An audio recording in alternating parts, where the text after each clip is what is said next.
from Lambeau Field. Join us on the next Maury.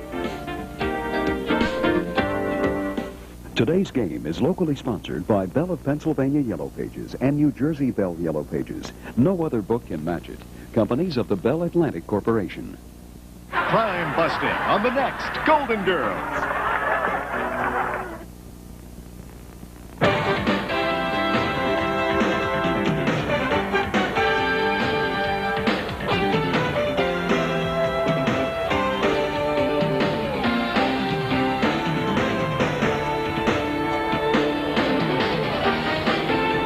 Crowd at Texas Stadium, over 60,000 to see the 1-1 Eagles take on the 1-1 Dallas Cowboys.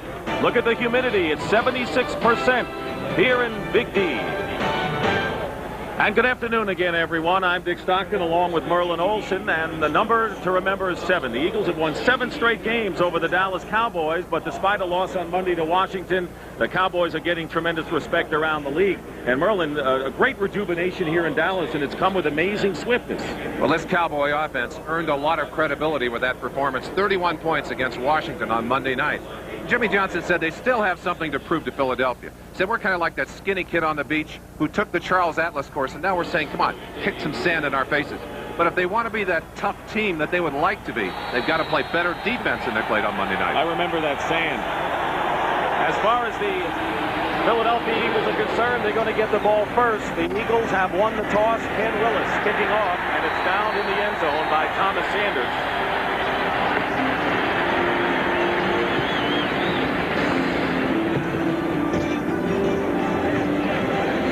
Jim McMahon, the quarterback for the Eagles, and coming off a rough affair against Phoenix. The offensive front for Philadelphia. Ron Heller replaces Cecil Gray at left tackle. Collie, Alexander, Solt, rookie Anton Davis, Keith Jackson, the tight end. In the backfield for the Eagles, Keith Byers and Thomas Sanders are the backs, and Calvin Williams and Fred Barnett, the wide receivers. First and 10 on the 20-yard line.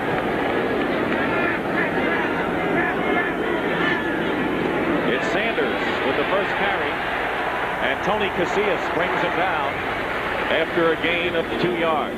The Dallas defense, they were the troublesome part of the Cowboys on Monday night. Tony Tolbert, Casillas, Danny Noonan, and Jim Jeffcoat up front. The linebackers are Ken Norton, Jack Del Rio, and Vincent Smith.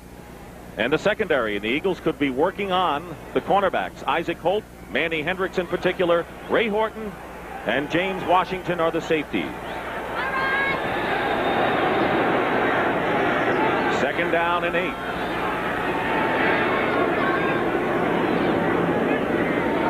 Calvin Williams comes in motion. And this time it's Byers with the carry. He brings it out to the 25-yard line. Maybe a yard beyond. Ken Norton making the stop. A lot of pressure on Rich Kotite. Randall Cunningham is not coming back in 91, and he's had to really scramble to put this offense on track. Right now, his first priority is establish a running game. He knows if he can do that, he can take some of the heat off McMahon. It'll be 3rd down and 4, and that's one of the things the Eagles have not really established in recent years. In fact, their top rusher has been the quarterback, Randall Cunningham.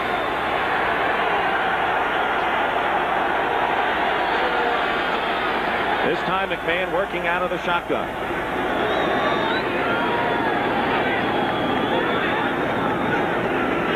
No penalty marker down, and the pass to Barnett is complete, but they don't get to the sticks. And good aggressive defense by the Dallas Cowboys downfield, making the stop.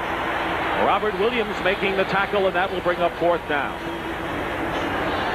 The Cowboys will have a new punt returner after Kelvin Martin muffed and bobbled a kick against the Redskins, which really changed momentum to a great extent.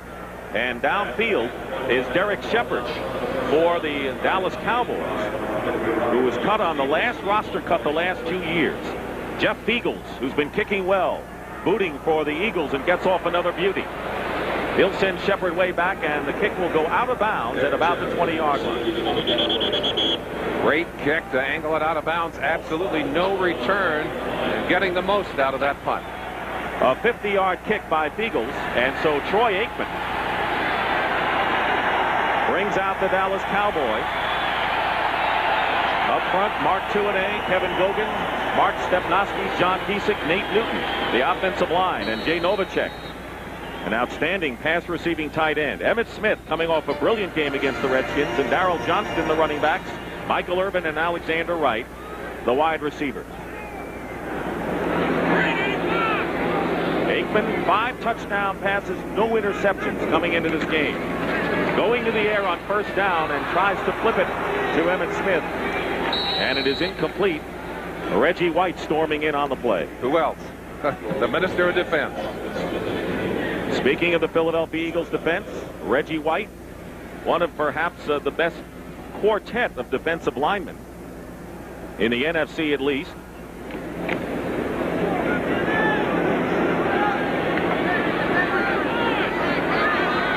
Second down and 10. We'll review the Eagles defensive alignment after this play as Emmitt Smith gets the handoff, penalty marker down, and Smith is tackled at about the 25-yard line. So up front, as holding is the call against the Dallas Cowboys. Reggie White, Mike Golick, Mike Pitts, and Clyde Simmons up front. The linebackers, Seth Joyner, Byron Evans, and Jesse Small. Philadelphia's secondary. Cornerbacks Ben Smith and Eric Allen. Wes Hopkins and Andre Waters are the safeties. Dallas offense has to do what they did last week against the Redskins. They came out and they attacked right from the opening bell. A great mix of passing, some outstanding running by Emmitt Smith. They kept the Redskins off balance, put the ball in the end zone. They're not off to the same kind of start here today. They've got to make a recovery on this 2nd and 20. And the ball is on the 10-yard line. 3 wide receivers lined up for the Cowboys, and the quick toss is incomplete. It was intended for Alexander Wright. Inconsistent hands. The thing that impresses me about what the Cowboys have done in the last 2 weeks, they've taken 7 opening drives, 7 possessions in the first half of those 2 games and driven them in for scores. Aikman has been brilliant in these first 2 games, although he did part of his work in that game against the Cleveland Browns with his chin split open and even bled last week. North Turner, the offensive coordinator, doesn't think that Aikman can play any better than he did Monday against the Redskins. Redskins say the same thing. 3rd down and 20. Kelvin Martin is in as the 3rd wide receiver. Novacek, the tight end, in motion. And they go to the handoff this time, and it's Darryl Johnston, the fullback. There was question as to whether Johnston would even play today because he has a bursa sac problem in his knee that was ruptured. But it'll be 4th down, and Jimmy Johnson, who talked about a conservative offense for the Cowboys today, will have to kick. Well, he knows that he's facing one of the toughest defenses in the NFL. He doesn't want to give them a turnover deep in Dallas territory early in the game.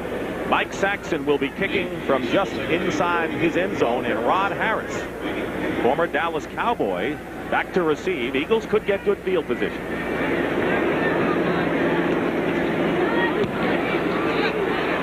Line drive. At the 42, Harris gets by one group of tacklers and finds his way into Dallas territory. An 11-yard return for Rod Harris. So the Eagles get good field position as Godfrey Miles makes the tackle. Miller Lite would like to translate the sounds guys make when watching baseball.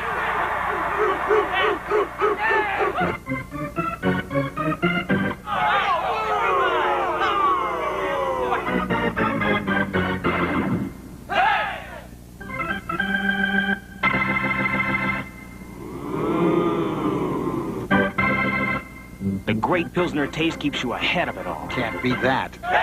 Miller Lite. It's it. And that's that. The Allstate agent who helps insure your car can give you a hand with a plan for life insurance.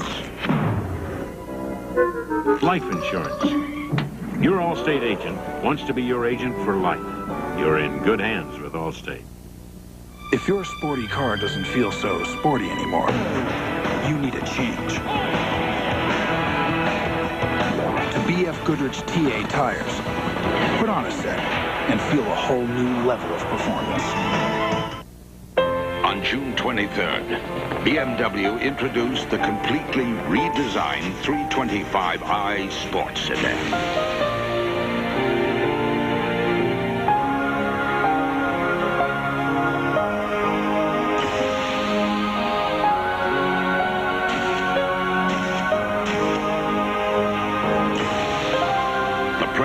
Has reacted. Have you?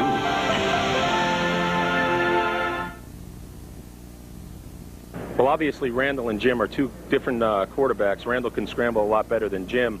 But when a guy lines up in front of you, you're not thinking of what the quarterback's doing. You're just worried about what he's doing. So in comparison, you know, it really doesn't matter what they're doing back there. I just have to worry about the man in front of me. And Ron Heller, who was beaten out by Cecil Gray, who underwent arthroscopic surgery on his left knee. So Heller now is in at left tackle today. It'll be first down for the Eagles in good field position on the Cowboy 47.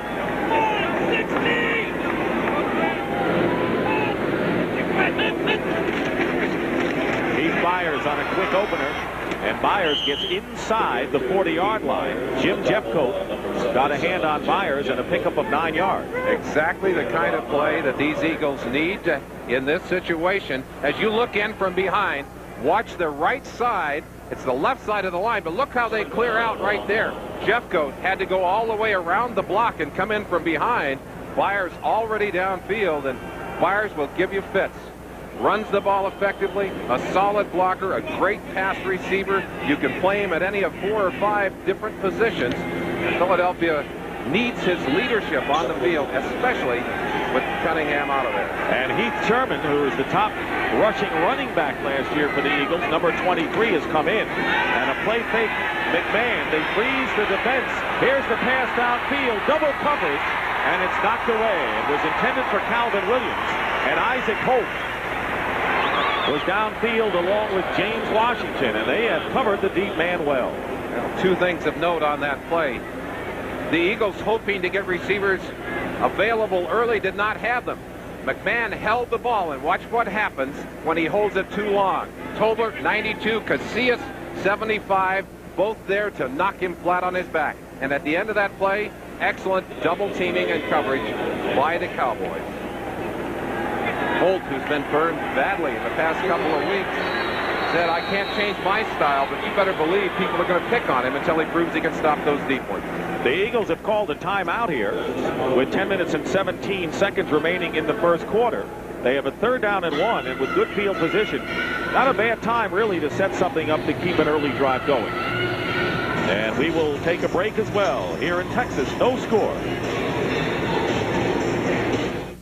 How much insulation do you have in your attic? 3 inches?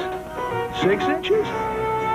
Well, the Department of Energy recommends R38 for most American homes, which is equivalent to a foot of Owens Corning pink fiberglass. So grab a ruler and measure your attic insulation.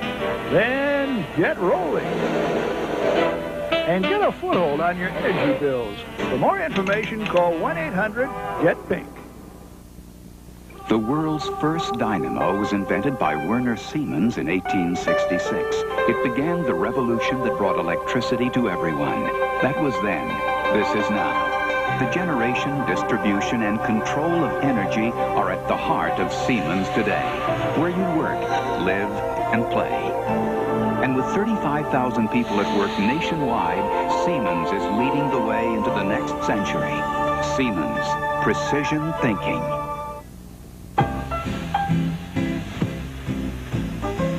Whoa, 50 Studebaker. Yeah. Hey, we had one of these when I was a kid. Weird. Yeah. The other kids called it a stupid baker because it looked the same from the front as it did from the back. Yeah, now it's a classic. Right. Hey, I should buy it and put a sign on it that says, now who's stupid? I don't know. Would you put the sign on the front or the back? Oh, cute. Relax. You're among friends. Levi's 100% cotton Dockers. Dick Stockton and Merlin Olsen here at Texas Stadium as we show you the capacity crowd here at this Cowboy home game. They were sold out, of course, Monday night against the Redskins. We'll bring you up to date on other scores. 3rd down and 1 on the 38 of the Cowboys.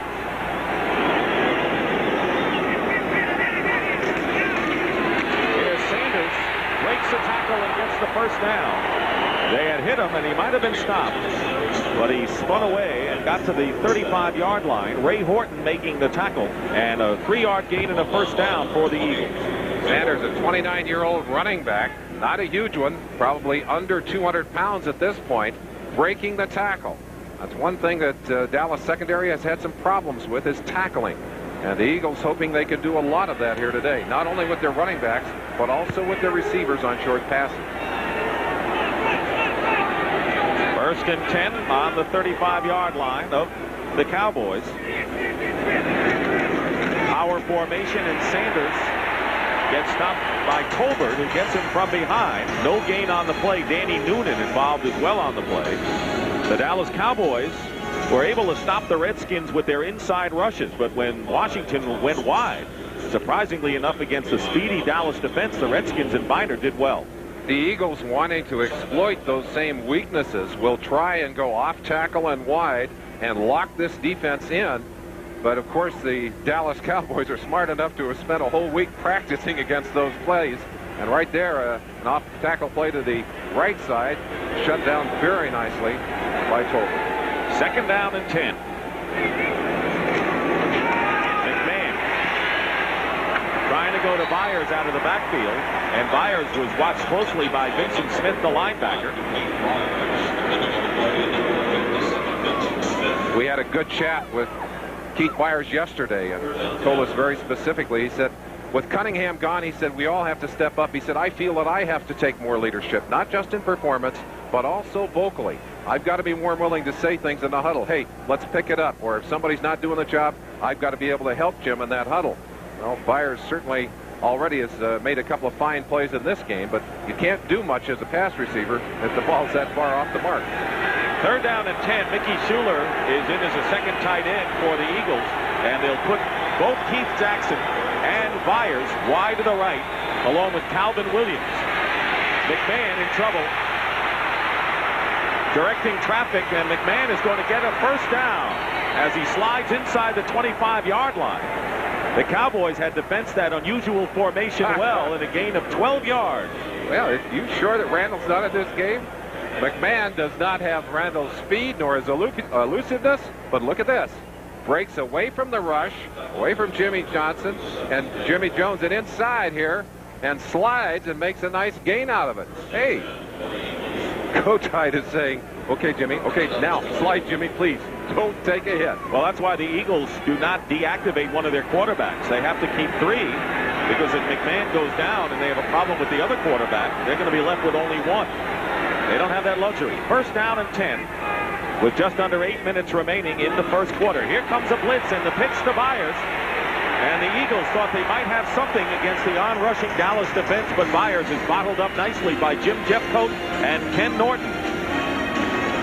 Kenny Norton, one of the quickest of linebackers. Watch him right here, number 51, as he drives right up inside, times it perfectly, and it's on McMahon before he can even move. And then quick enough to get outside and get a piece of the tackle. That's about as quick as you will see a linebacker flow. Norton, known for big plays like that, unfortunately, sometimes has mental lapses on the field and will make a big mistake as well. 2nd down and 10 for the Eagles on the Dallas 25. This time Sanders slips. He wouldn't have gone anywhere anyway, because right in his face was Tony Tolbert, the former linebacker, who has bulked up some 30 pounds and has become a very promising defensive end in Jimmy Johnson's scheme of things. That'll bring up 4th down. Dick, this Cowboy defense, their first priority in this season was to play much better and much stronger against the running game. Tolbert's size helps that, but Casillas, Tony Casillas, has really been the key to that so far this season. Casillas acquired from the Atlanta Falcons for an 8th-round draft pick. 3rd down and 12. Again, Jackson, Byers, and Calvin Williams, who now goes in motion wide to the right.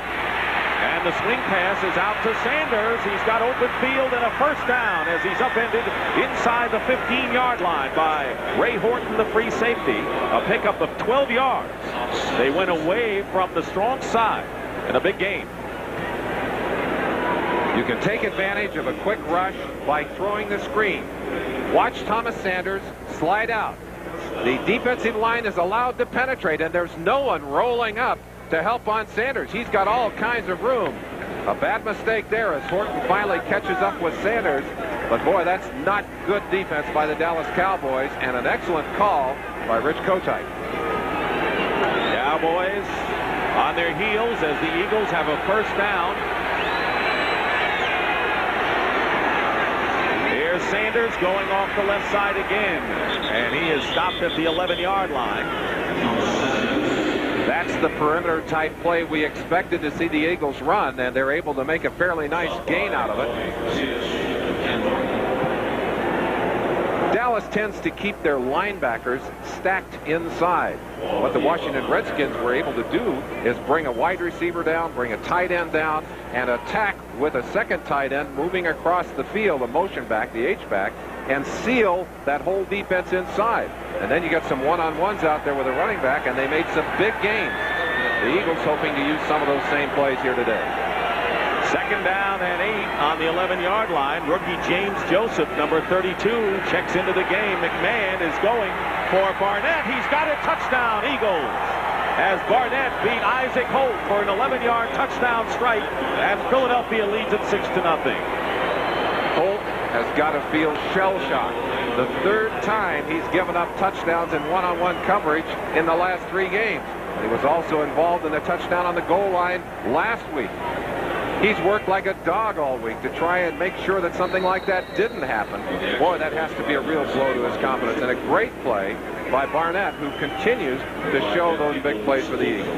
Roger Ruzek with the conversion. Jeff Eagles will hold with 4:41 remaining in the first quarter. The kick is good. So the second touchdown reception of the season by Fred Barnett. This pass has to be perfectly thrown because Holt is not that far behind. But look how nicely it's done.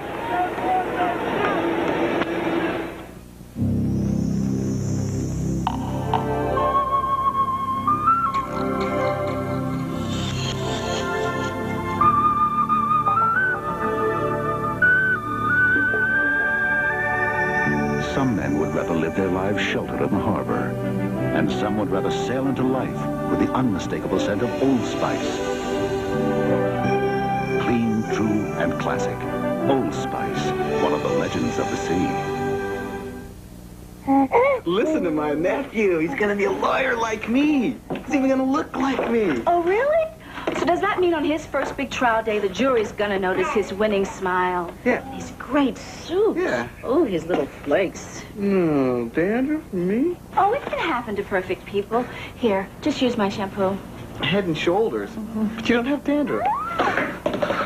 I rest my case.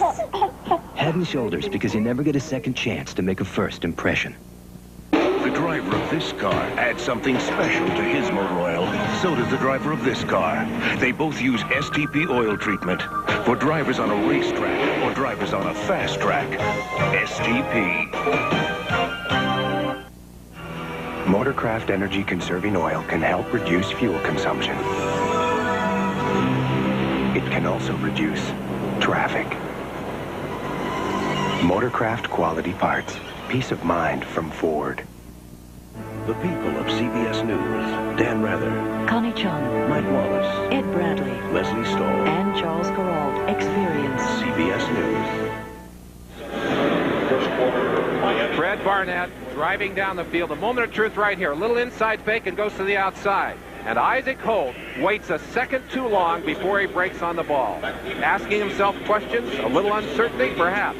But watch the results here. Freezes just long enough for Barnett to break clear.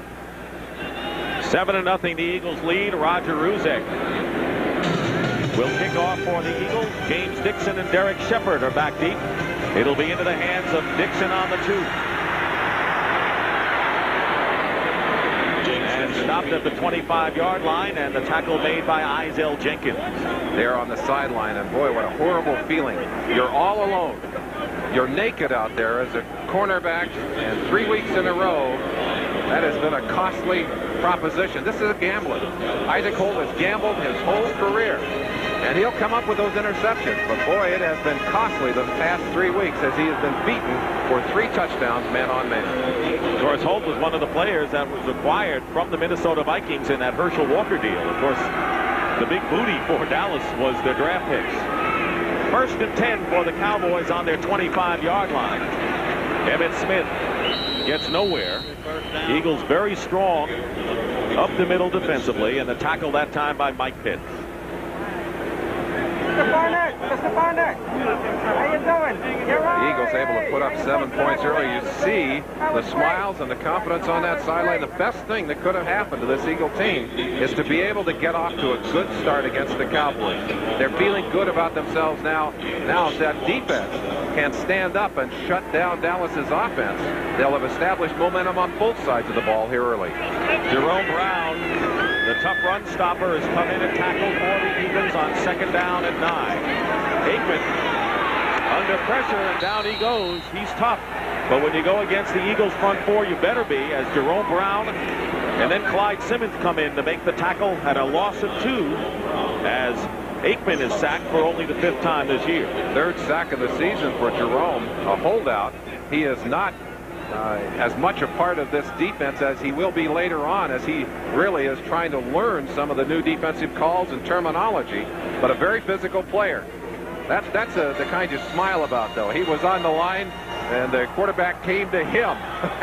I like those kind of sacks when I was playing defensive tackle. That you like any kind of sacks when you play. You bet. 3rd down and 11. Aikman getting pressure again. From behind, Simmons gets in, and a big loss that time as Clyde Simmons picks up a sack and a loss of 8 yards. And Merlin, you talk about the Eagle defense. Well, their defense on that previous possession gave the offense great field position for their touchdown, and now they could get the ball again in good field position. This is a great matchup between Clyde Simmons with those long arms and Mark Tuanay, who's done a great job on the left tackle position. But watch how Simmons able to drive clear from behind, just keeps going, keeps his feet moving, and Aikman couldn't see him from the backside. Taken down. Mike Saxon gets it off. Ron Harris goes way back. Great kick by Saxon. Boy, that is a huge kick. And Harris has just 2 men to beat, including the kicker. And coming in from behind to make the tackle is Vincent Smith, saving a touchdown after a 36-yard punt return by Ron Harris. And how do you think Saxon feels after a 63-yard punt? Sometimes a kick like that, you simply out-kick your coverage. Saxon boots it long, and oh, how sweet this is for someone who is cut by the Cowboys. Harris streaking for a great game. And Robert Drummond delivered a crunching block to let Harris get a lot of yards. On June 23rd, BMW introduced the completely redesigned 325i Sports Sedan.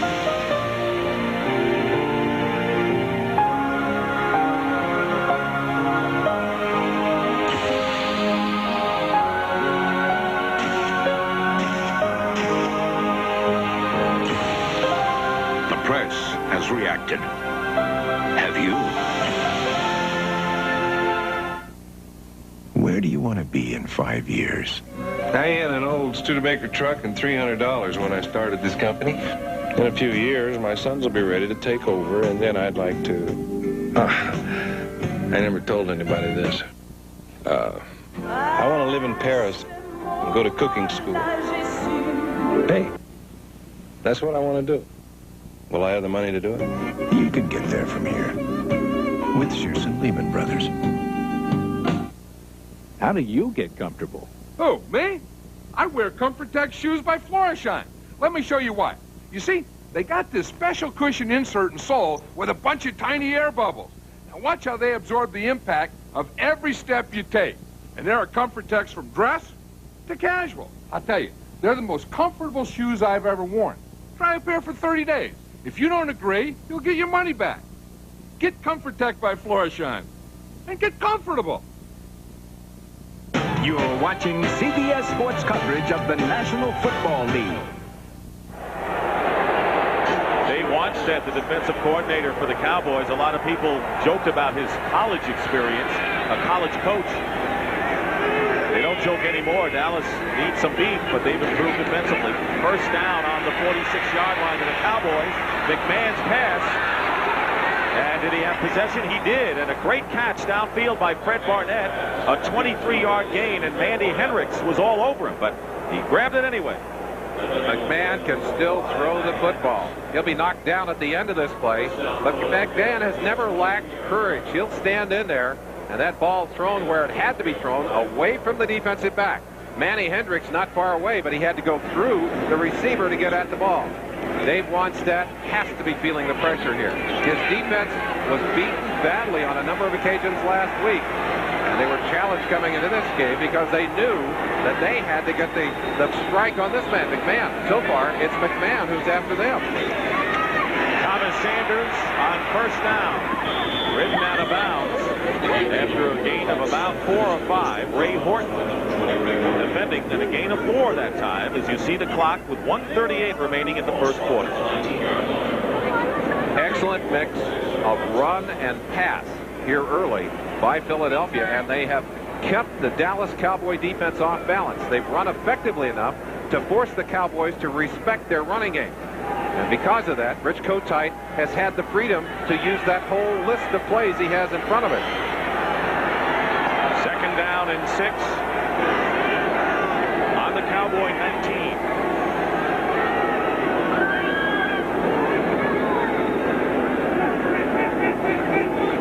And the pitch to Sanders, and a great tackle, Vincent Smith, and we've already mentioned his name 3 times. There's a penalty marker down as well.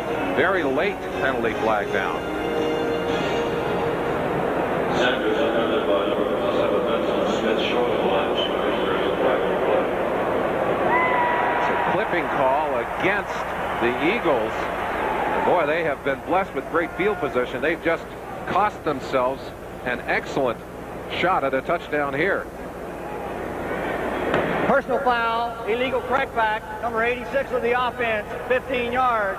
Repeat, second down. That's Fred Barnett, 15 yards. You're right, Merlin. Really knocks him out of field goal range as well to this point with a minute to go. Well, it is only second down. They'll repeat the down. But one of the things that Zeke Rutkowski told us, the quarterback coach of these Philadelphia Eagles, is that these wide receivers block better than any he has seen anywhere in the NFL. Well, Barnett, unfortunately, bringing it in. Top of the screen. Watch Barnett coming in right there. He's the man moving to the inside. And he goes in below the knees. That's a no-no. Second down at 21. McMahon finds Keith Jackson, who has his first reception of the game, holds on to the ball as he barreled his way to the 25. He gets 9 of those yards back. Jack Del Rio and Ken Norton making the tackle. For the Eagles, Thomas Sanders has limped off the field prior to this last play and was replaced by Heath Sherman. Of course, Sanders had been the workhorse last week. We mentioned Sanders at 29 years old, not as young as he once was. And one of the things that happens as you age in the NFL, you become more prone to injuries. And that is the end of the first quarter here at Texas Stadium with the score. The Philadelphia Eagles 7 and the Dallas Cowboys nothing.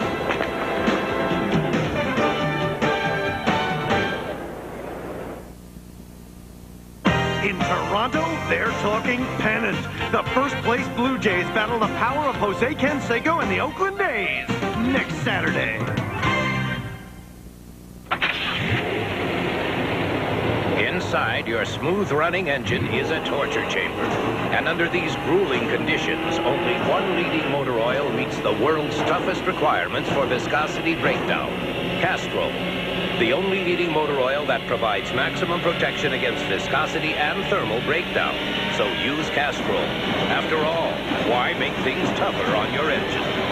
Castrol GTX, engineered for today's smaller cars. It's stuck. You see? Yeah. Every channel. Light beer. Light beer. Well, we're going to have to drain it. Grab anything that'll hold beer. Oh, and call some friends over. Will you look at that? Yeah, I'm looking. Miller Lite made beer better. The great Pilsner taste keeps you ahead of it all. Everybody likes that. You don't say beer now, you say light. The beer that beers become. Miller Lite. It's it. And that's that.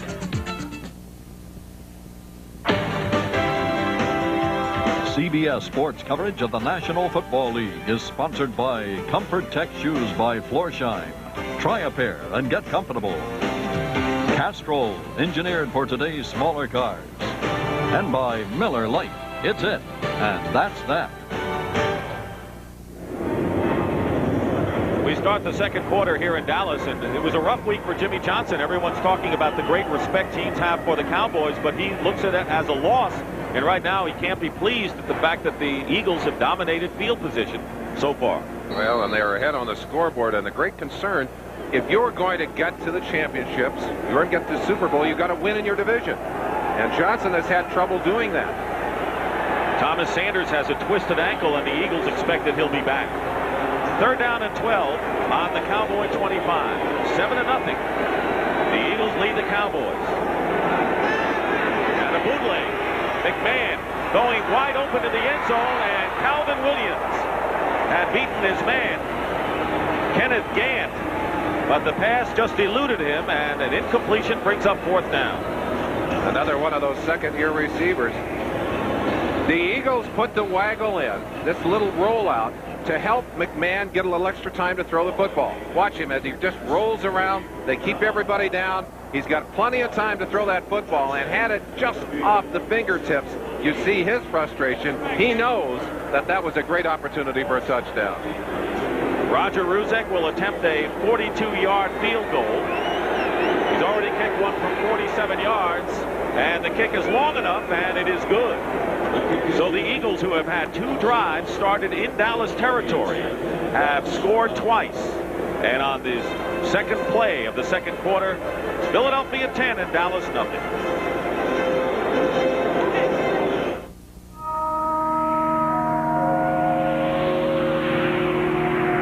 First, we created the LS400 luxury sedan.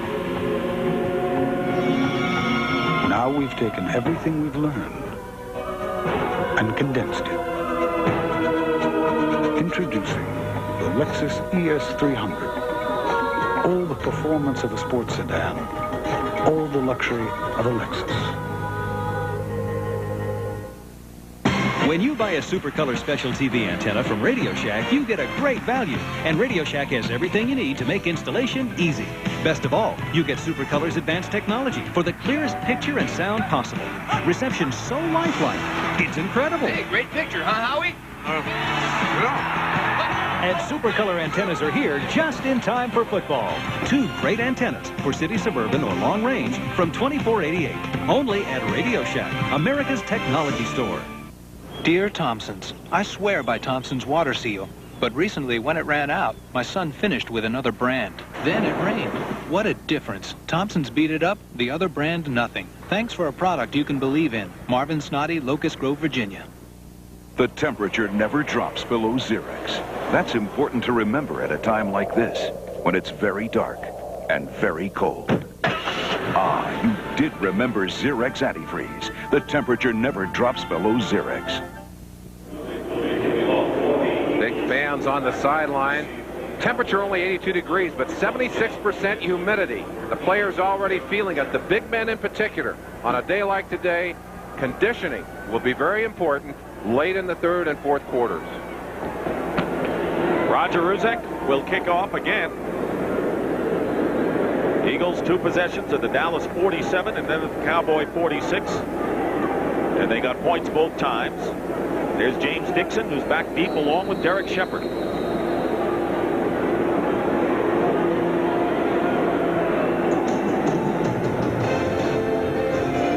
And a moving kick into the end zone. And it will be down for the touchback. So the Cowboys will begin from the 20-yard line, and they have played this game virtually in half of the field. As you see, minus 6 yards for the Cowboys.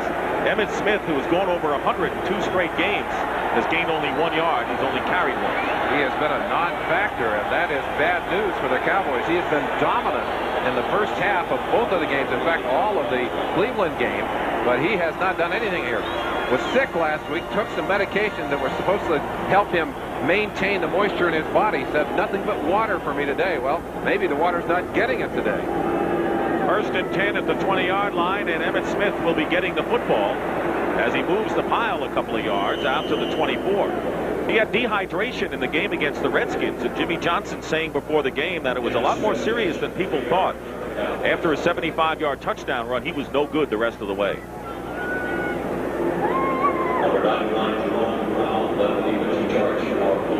Interesting comment from Ortho Davis, the trainer of the Eagles, who said that if they anticipate a very hot game, they'll actually take some of their players that they know to have problems with the heat and hydrate them. They'll take them to the hospital and give them an IV to increase their fluid levels the night before.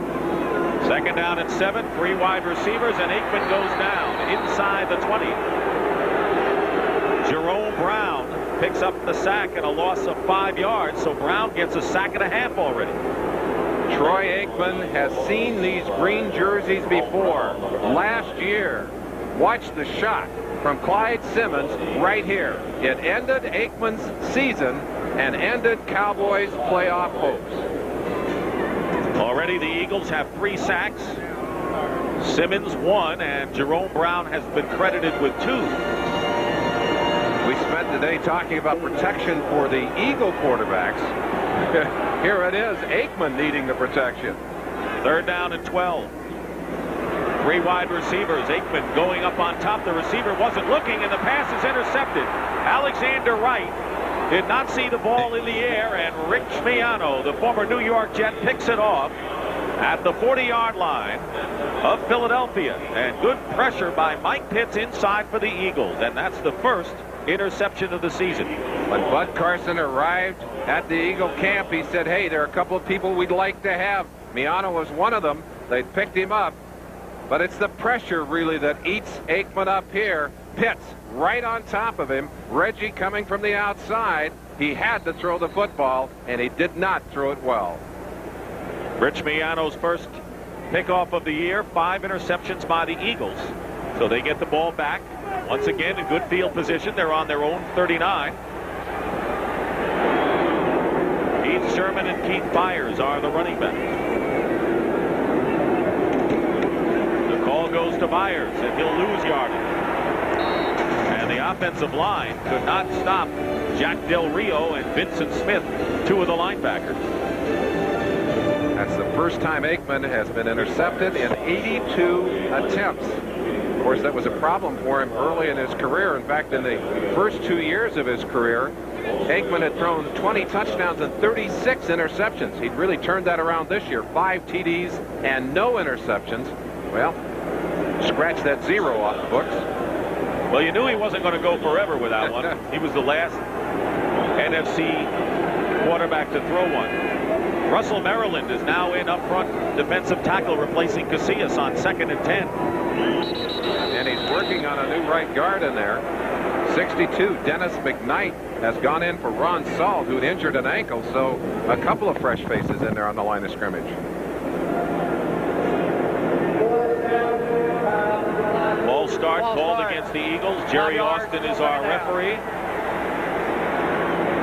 You see that mask that Jim McMahon is wearing? I think McMahon likes the look of it, but the other thing it does, a lot of defensive backs read the eyes of the quarterback. You can't see through that mask. Second down and 15. Maybe they can just ask him to take the mask off. It's becoming a popular piece of equipment around the league. You ask him. McMahon has time, and his pass is caught by Barnett, and he may have a first down. It'll be awfully close at midfield. Jack Del Rio making the tackle on Calvin Williams. Rookies in the NFL have trouble learning how to pass protect. Anton Davis right here, working one-on-one. Watch him as he demonstrates some good pass rushing technique here. Able to get his hands into the defender, giving a little ground, but giving McMahon plenty of time. Said the toughest thing for him was they changed his stance. They said in college you can pass block from a running stance. Here you've got to learn to run block from a passing stance. Casillas has replaced Noonan, so Maryland and Casillas are the 2 tackles on defense up front for the Cowboys. It is a first down for the Philadelphia Eagles. Say, that's like putting a large building out on the right side of that offensive line. Anton Davis at 6'4", 325 pounds, and they must have had an incredible team at Tennessee. Alvin Harris, the #1 choice of the Dallas Cowboys, Alvin Harper, excuse me, also off that team. And the replay reviewed the spot as it was close to a first down. The spot's a good spot on the field. First down, Philadelphia. You don't see that too often.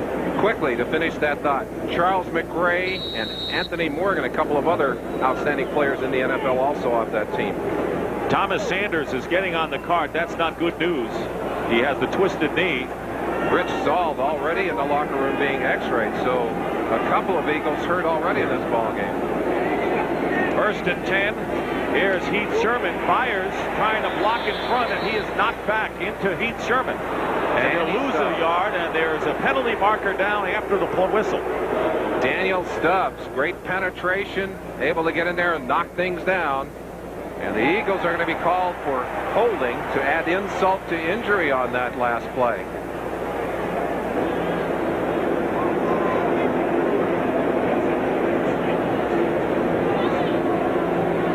Holding, number 88 of the offense, 10 yards, still first down. Tight end Keith Jackson holding. So the Eagles got to midfield, and now they're going to have to bring the ball back to the 40-yard line. This is really a game of field position so far for the Eagles. They have had the short field because of Dallas's ineffective play on offense and because of the Eagles' aggressive play on defense. McMahon and company have faced the short field every time they've touched the football, and it's paid big dividends for them. You had a look at Russell Maryland, the #1 draft pick from Miami. First down and 20. Fred Barnett makes the catch, and Vincent Smith, who was a Plan B pickup from the Pittsburgh Steelers last year, making a terrific play, not letting Barnett get away, but a pickup nonetheless of 8 yards. Well, you said that the audience had had a look at Russell Maryland. Now Jim McMahon has had a close look at him as Maryland was in there to mow McMahon down, and McMahon on the ground again. We mentioned he was knocked down 11 times last week. Watch number 67, Maryland, making a fine move inside on Bruce Colley, and that's the 4th knockdown on McMahon. He can't continue to survive 11 of those in a game. I don't think any quarterback can. 2nd down and 12. Just shy of midfield for the Eagles, and we'll have penalty markers here as McMahon may have a free play, and the pass to Calvin Barnett is knocked away by Isaac Holt. That was Calvin Williams. Holt defending downfield, but they were penalties thrown. Jim McMahon loves the hard count. He knows how to draw those defenders offside. Clyde, right side of the defense, 5 yards, still 2nd down. You'd ask yourself, how can they jump offside? They can see the ball. Well, that quarterback barks that count, and he gets it out of sequence. Boy, he did a great job. Got all 3 of those down linemen to move at the same time. McMahon sharp on that one. Cowboys defense, not so sharp. Whoops.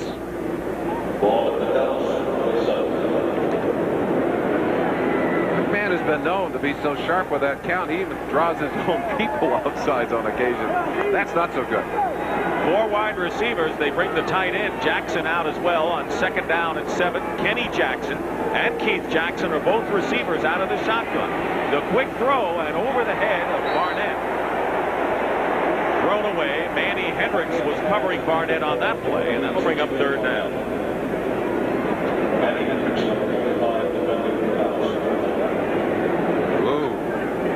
Philadelphia able to own the football here in the first half. Speaking to 2 distinct realities here, the fact that the Eagles have been effective offensively and effective defensively. So far, the Cowboys have done neither. Defense is where the emphasis is with 3 quarterback sacks. 3rd down and 7 with 9:40 remaining in the first half.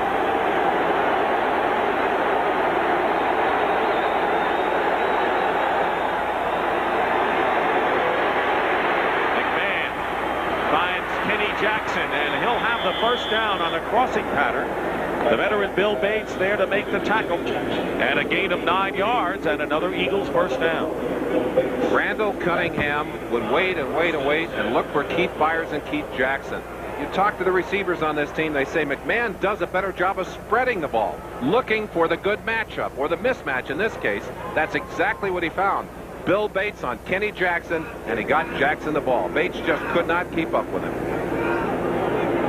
10 different receivers have already caught passes for the Eagles in less than 3 games. McMahon is 8 for 12 and 91 yards and a first down for the Eagles. Plenty of time for McMahon, and throwing high again, intended for Barnett, and Calvin Williams was covered downfield by James Washington. Now, 2 receivers were in the same neighborhood downfield at about the 20. Well, they're not supposed to be that close together, but I don't think they broke the pattern. But that ball touched in the air by Manny Hendricks and deflected slightly where it would have been intercepted by Washington. Washington couldn't handle it.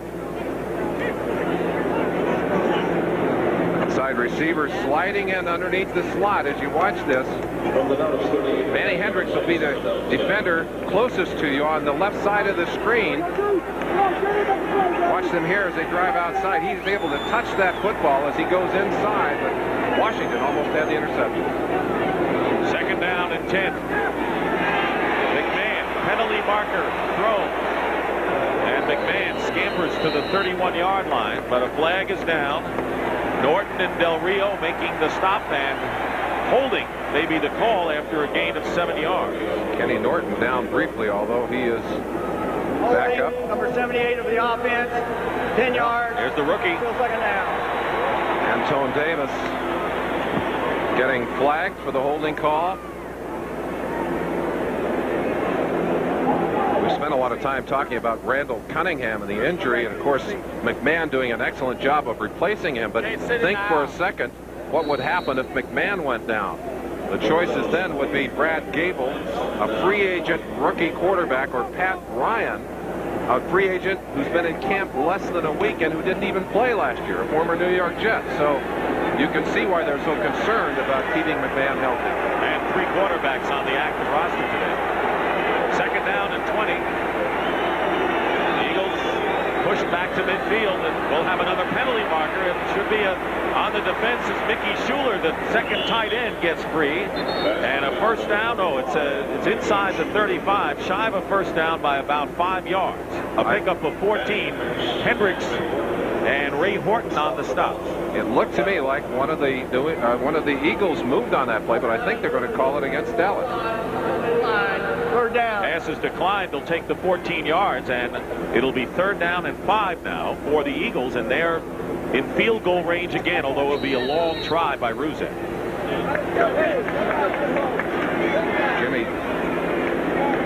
Jimmy's showing some patience on the sideline, but that's not going to last long if this performance by his Cowboys does not improve.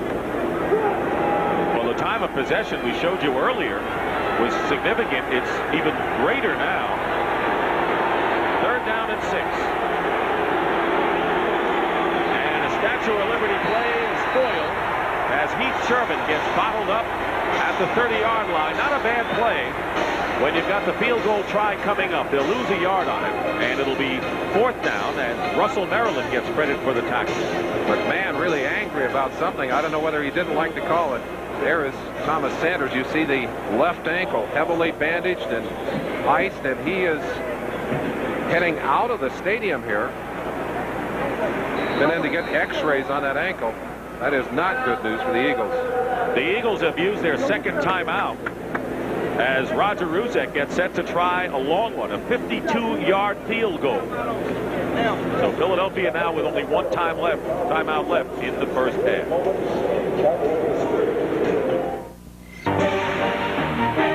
The Eagles lead the Cowboys 10-0, and the Dallas defense has been on the field a lot in this humid weather. They certainly have. They have not been able to stop the Eagles, but the Eagles have been blessed with great field position. And when you have great field position, you can afford to be more aggressive. You can afford to attack. Cowboys, on the other hand, play a team defensive strategy, and they're going to wear you down, try to make you make mistakes. The Eagles haven't made many of those here in the first half. The Eagles, after calling the timeout, decide to punt instead of trying the long field goal, and this kick is out of bounds inside the 5. So it was a good bit of strategy by Rich Kotite to change his mind, and you see they'll mark it inside the 2. Another outstanding kick by Jeff Beagle. And it all begins with the NFL Today at 12:30 Eastern, the last word before kickoff. Starting from inside the 2-yard line, Aikman in trouble. I don't know how he escaped that rush, and his pass is thrown away smartly. He was going for Alexander Wright downfield, and Wright was covered by Ben Smith. Why do people talk about Reggie White? Watch him right here as he drives upfield on this play. Number 92 just blows right over the top of a 325-pounder and sets him right back into Aikman. We talk about negative field position. It can't be better exemplified than where Dallas starts this drive with their feet in their own end zone. You talk about being aggressive. The Eagles can be tremendously aggressive here. They don't look at the scoreboard. That doesn't hurt either. Aikman's pass to Johnson, and he's hit immediately. Believe it or not, that is Troy Aikman's first completion of the game. Ben Smith was all over the Dallas fullback at the 6-yard line. That will bring up 3rd down at 4.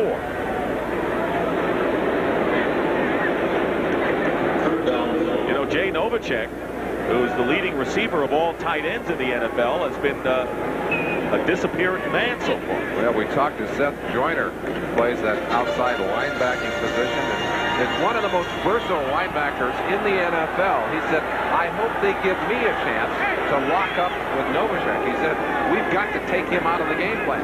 They've done it today. On 3rd and 4, Aikman trying to go and completing his pass to Kelvin Martin. And a first down, just shy of the 35-yard line.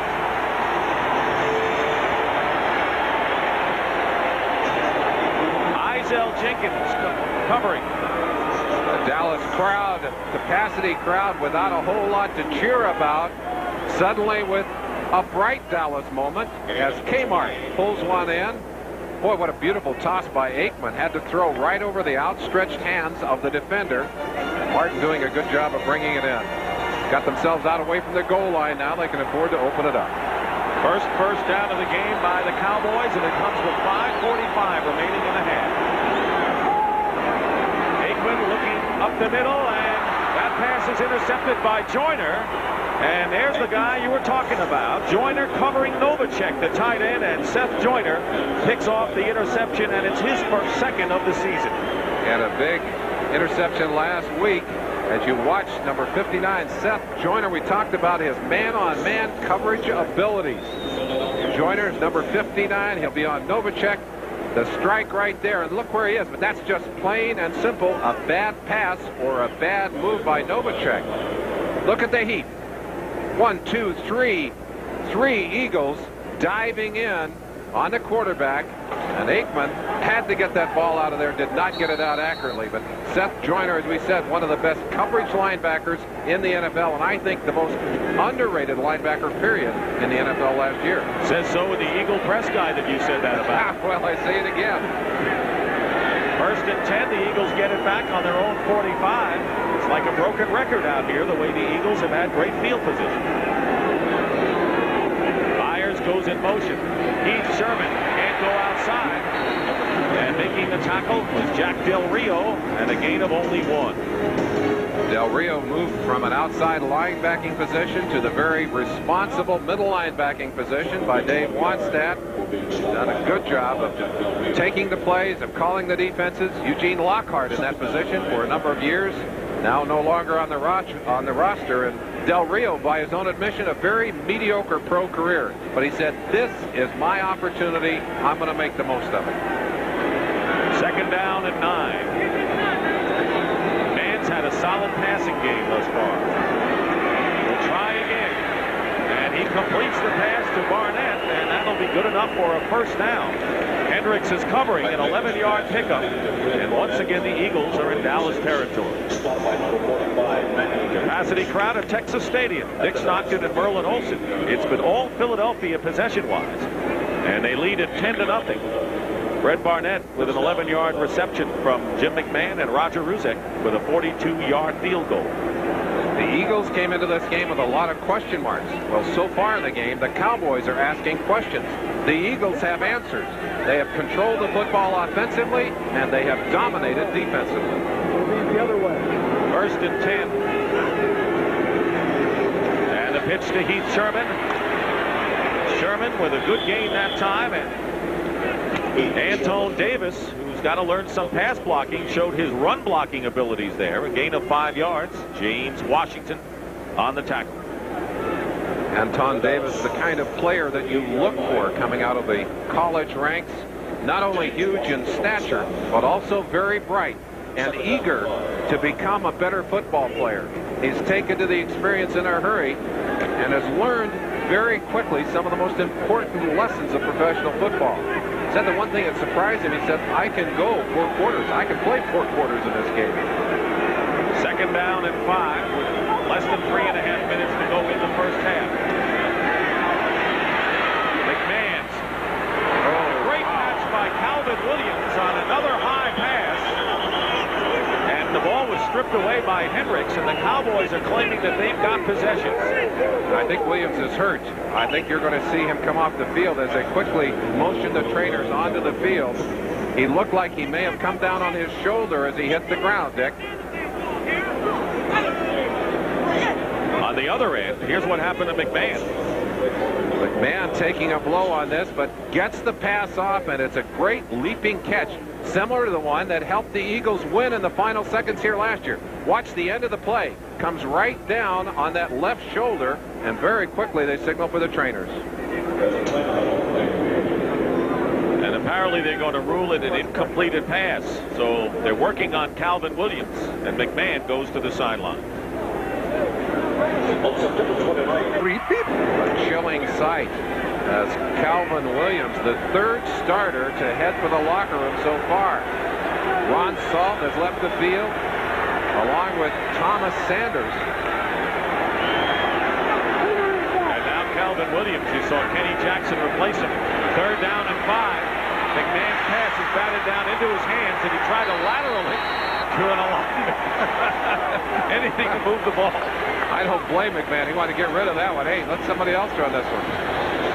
We talked earlier about Ron Heller going in at tackle position against number 77, Jim Jeffcoat. Watch him here as he absorbs the pass pressure, but Jeffcoat up high in the air knocks the ball back to McMahon. There's the attempt at the lateral, and McMahon lucky he didn't fumble the ball as Bates stripped into the ground.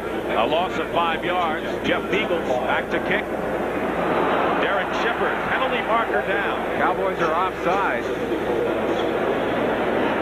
Boy, that's 2 great kicks from Beagles. Wow. And Otis Smith was in the right spot. That's a planned play, and Smith had it and knocked it away inside the 3-yard line. I think you just say no to that one. You're not going to get a better punt than that. And you're not going to get a first down. So for the 2nd time in this first half, the Cowboys will have to start from inside their 5. Well, the Cowboys caught a break. We know that they were offside, but there was also an Eagle penalty. And offsetting penalties will allow Jeff Eagles to kick the ball again. And the Cowboys may get a better break. I don't know that Eagles can kick it that accurately again. He's put 2 out inside the 5-yard line on his last 2 punts. Like if he kicks this one inside the 10, boy, he's not doing his job. Right? There's some surgeons who don't do that good a job, Dick. Derek Shepard back for the Cowboys.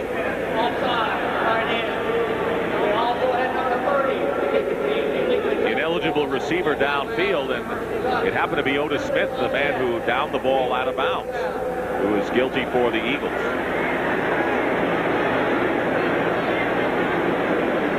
Jimmy Johnson smiled at that one. He said, hey, we can probably do better than the 3-yard line. I'm sure they can.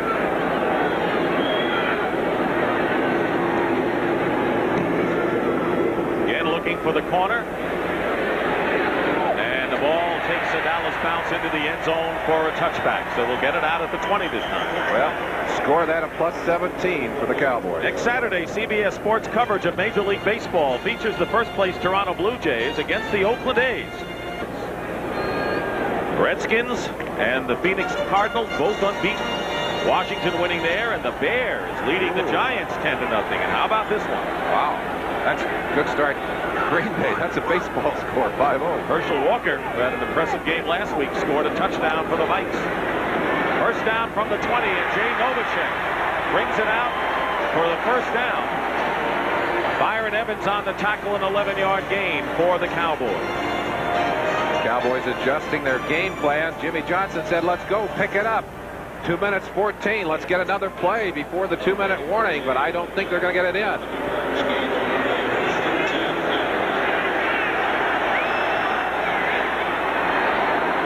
They did. Aikman trapped and sacked, and it's Simmons for his second sack. So the fourth sack of the game by the Philadelphia Eagles in this first half, and a loss of 2 yards. And with 1:57 to go in the first half, here's our 2-minute warning.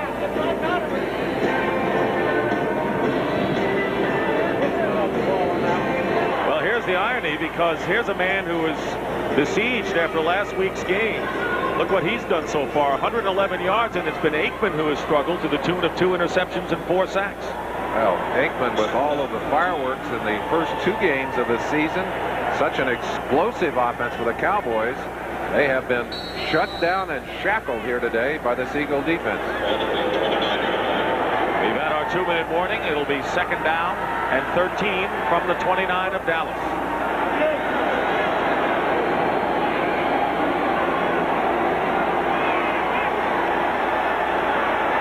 Aikman lets it go in a hurry, and the pass is picked off. The 3rd interception of the game, and Rich Miano has his second. So the Eagles are really putting the heat on Troy Aikman today, and Rich Miano has 2 of the 3 Eagle interceptions, and they'll get good field position yet again. And Aikman hears the boos of this capacity Cowboy crowd as he heads for the sideline. A very poor pass thrown right into the hands of the coverage.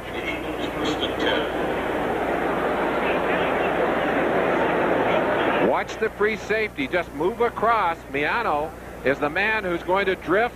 He's deep. He's reading the eyes of the quarterback. He cuts across, and right here snares that football. But if he didn't get it, there was another Eagle there to get a hand on it. And in all fairness to Aikman, Wes Hopkins with a safety blitz. The Eagles are just coming in strong on Troy Aikman. And a first down for Philadelphia on the Dallas 45. 10-0, the Eagles lead the Cowboys. Chased by Jeffcoat, and the pass to Drummond out of the backfield is incomplete. And that'll bring up second down. Coming up on the NFL Today Dockers halftime report, Greg and Terry will have the scores, highlights, and the latest inputs to Dallas's 16. That's more than twice as many plays here in this first half. Well, that also will contribute to some fatigue for this Dallas defense later in the ball game. But the Dallas Cowboys have been saying we're a different team this year. Same results as the Eagles have found in the last couple of seasons against Jimmy Johnson's team, however. Second and 10. McMahon has time. He's going deep for Barnett. And Barnett makes the catch at the 1-yard line with Manny Hendricks all over him, and a gain of 44 yards. A phenomenal catch by Barnett, and Jim McMahon had the time to go deep. Barnett took a perfect strike from McMahon, a 75-yarder in the Green Bay game, and McMahon coming back to prove that he can still put that ball deep right here.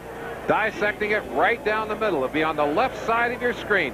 Watch Barnett go up. Hendricks right over his shoulder, but Barnett able to reach it and then hang on to it as he rolls into the end zone.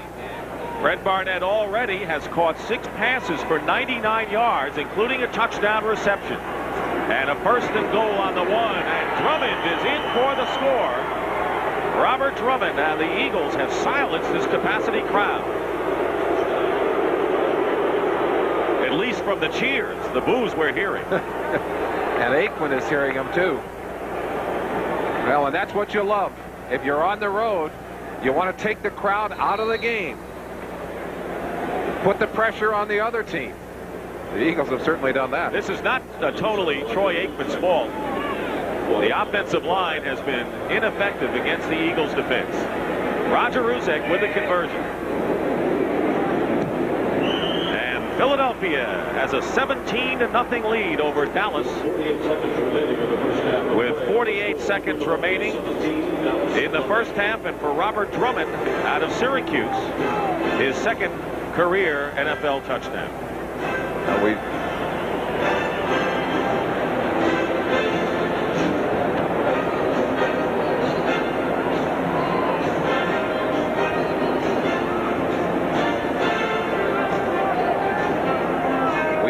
Of the NFL season, not all it was expected to be. Now, scoring had certainly been up here in Dallas in the first 2 weeks, but it is down dramatically today. Look at that. Miami, Detroit. Don Shula looking for win number 300. Tie. Ruzek will kick off. James Dixon and Derek Shepard are back deep for Dallas. Dixon is on the left. Eagles capitalizing on a turnover. Rich Miano's interception.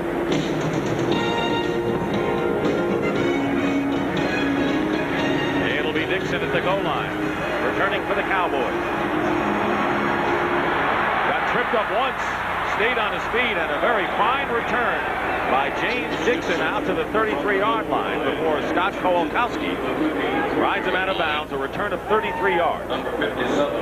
Dick, we started by recounting some of the problems that Cunningham's absence has put the Eagles through, and said it's not just McMahon must do this, McMahon must do that. The offensive line must pick up the slack, and they've got to have performance from everybody else. It's the same thing for the Dallas Cowboys. Aikman is taking credit for all these interceptions, but you're exactly right. He has not had good performance from his offensive line. Supposedly the most improved part of this Dallas offense. Meanwhile, Merlin, the Cowboys have their best starting field position of this game. Doesn't do them any good as Aikman goes down. That's the 5th sack of the game by Philadelphia. And Mike Golick gets into the column, a loss of 8 yards. Sometimes it's the pressure from the outside that allows the tackle to get inside and make the play. Reggie White right here is going to put on the pressure, and Golick will come inside and make the sack. But watch the heat come from Reggie White on the outside. Golick moving on a stunt to the inside, but look at White. Drives his man across, puts Nate Newton right on top of the quarterback, Troy Aikman. And Aikman could do nothing but go to the ground and get tagged. Kevin Gogan, who only had his 3rd career start at left guard, is helped off the field. What an amazing player Reggie White is. If he had played on the right side, he would have a 3rd more sacks. Now, to put that into perspective, look at this.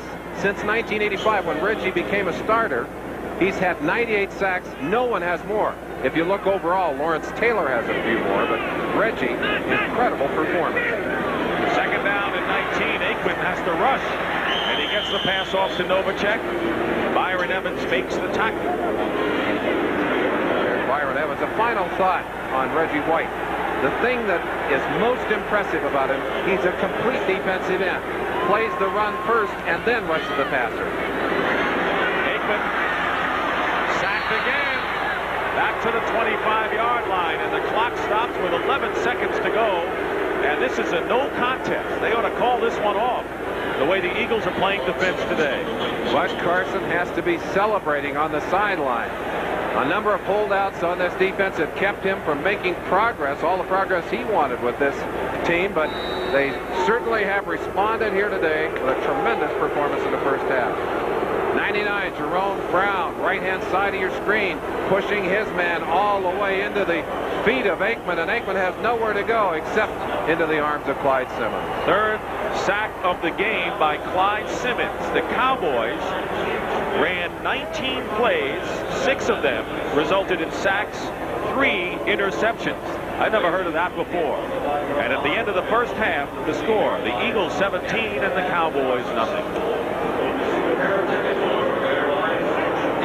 3 interceptions, the story. And we'll be back for the second half between the Eagles and the Cowboys in just a moment. Back here at Texas Stadium, the Philadelphia Eagles and the Dallas Cowboys both 1-1 coming into this game, and it's 17-0. And you know, Merlin, before we talk about this game, we didn't want this day to pass without our saying to you, in our way, happy birthday, Merlin Olsen. And what better way to express it? You guys Dallas Cowboy cheerleader. You have something my here? goodness. Oh, my. Flowers. Merlin He's loves our flower this. man. and a cheerleader to boot. What a lovely thing to do. Thank you very much. Thank you very much. Yeah, one of the best birthdays Merlin ever had, I'm sure. Happy birthday you from guys all of us. And we'll be hearing it from you as well. No birthday presents for Jimmy Johnson today. I would think he looked around that locker room down there and said, do we know each other? Dallas locker room had to be grim. They have had a horrible first half. But maybe the one thing they can look at to make them happy, and those numbers are going to make them very sad, there are only 17 points on the board. The way they played, it could be 35-0. Look at that. 6 sacks allowed, 3 interceptions, 3 incompletions. Only 7 plays in which they gained yardage. Well, the Cowboys are going to get a chance on offense. Roger Ruzek will be kicking off. Dixon and Shepard back deep for the Cowboys. 17-0, but you know, it's only 17. You'd think the score would be in about 35 the way this game has been going. Exactly right. Dixon, a yard in the end zone. Penalty marker down as Dixon is finally stopped at the 27-yard line by Otis Smith. Like a block in the back by Darrell Johnston, maybe have drawn the flag on that last play, and Dallas woes continue. What looked to be decent field position will be marched back. That was a 28-yard return by Dixon. Kind of lets the wind out of the sails early here in the second half. Now here's a man who has to be extremely pleased. Bud Carson is no longer the head coach at Cleveland, but he is doing what he does extremely well. Coordinating a defense and inherited an excellent crop of defensive players. Boy, he loves what he got when he walked into Philadelphia. Loves the first, yeah. Said the same kind of people he got when he went to Pittsburgh and also into L.A. But today, maybe even better the way they're playing. Emmitt Smith brings it out to the 15. A gain of 5 yards. North. Gets 5 yards. No, that was William Thomas on the tackle. You're standing on the far sideline and your name is Jimmy Johnson. You really try not to lose your cool in this situation.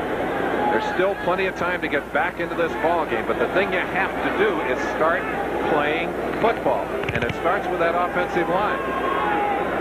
2nd down and 5. Smith, who gained only 4 yards, brings it out for the first down. Here's a guy who's leading the NFC in rushing and receiving. He picks up 8 yards before Byron Evans makes the tackle, and a Dallas first down. Kind of like a headache remedy. When you're not going well, what do? You go back to the basics of the game. You go right up the middle and you begin to establish your physical presence on the field. The Cowboys do that here with a nice gain by Emmitt Smith, who's been almost invisible in the first half. And a big block by Alonzo Highsmith, who was a holdout, was injured last year. Smith again doesn't get anything there. Mike Pitts making the tackle for the Eagles. Pitts was getting off to a great start a year ago before he came down with injury early on, and that took care of his campaign.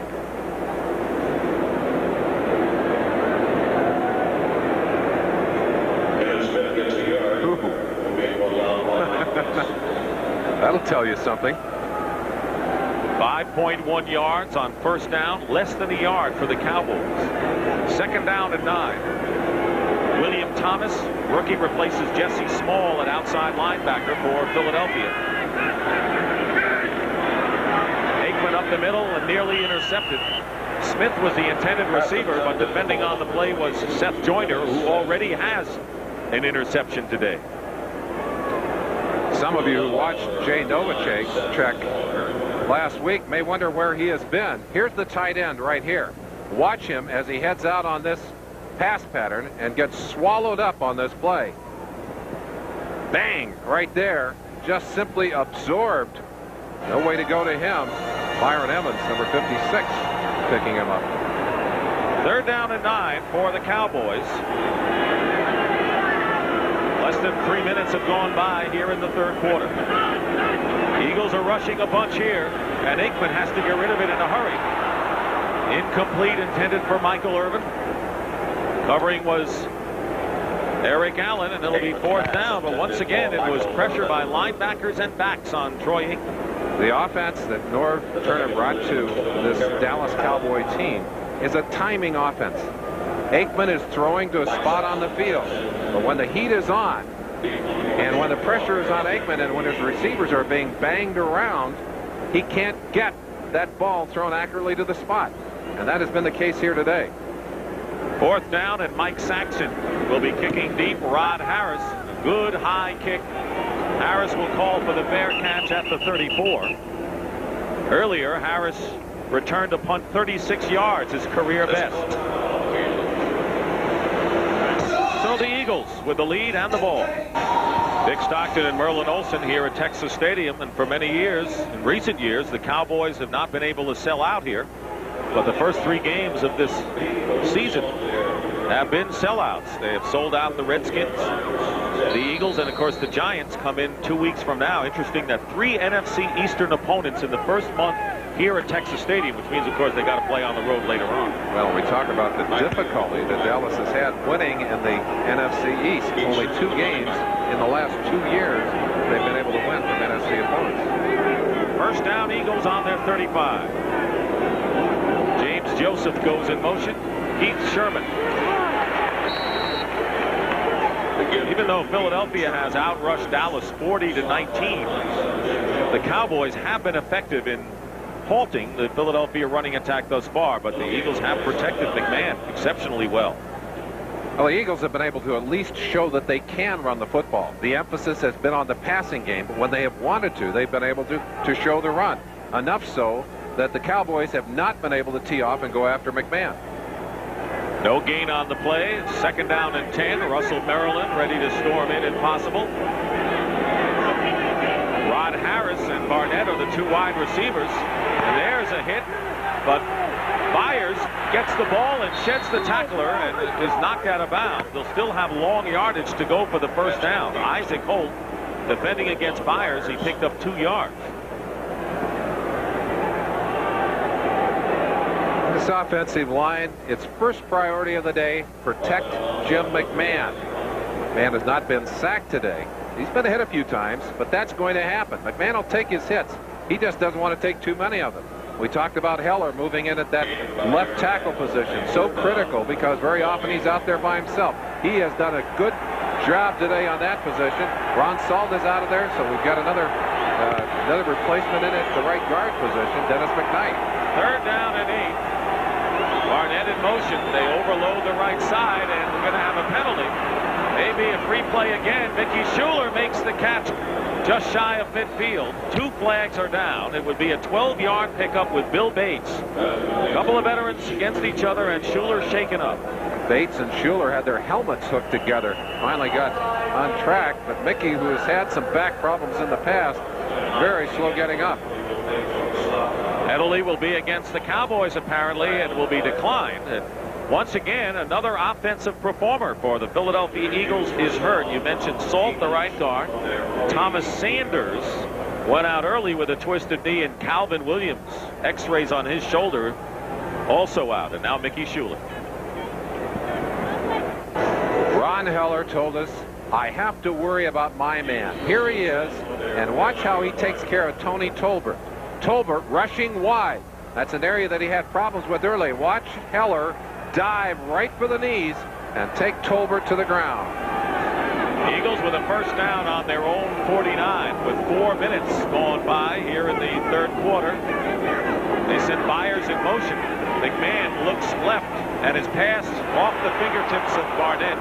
Incomplete. And right now, for an NFL Today update, let's check in with Greg Gumbel in our New York studio. Greg? And Dick, how about a little baseball news? Down in Atlanta, first inning, Sid Breen's 10th home run of the year is a big one with the bases full in the bottom of the first off Dodger pitcher Ramon Martinez. Atlanta starts the day a half game up on L.A. in the National League West. They're in the 2nd inning now, 5-0. All right, Greg, the former Pirate, now playing for the Braves with a big Grand Slam home run. The Eagles have had a few Grand Slams defensively today, leading 17-0. They have a 2nd down and 10.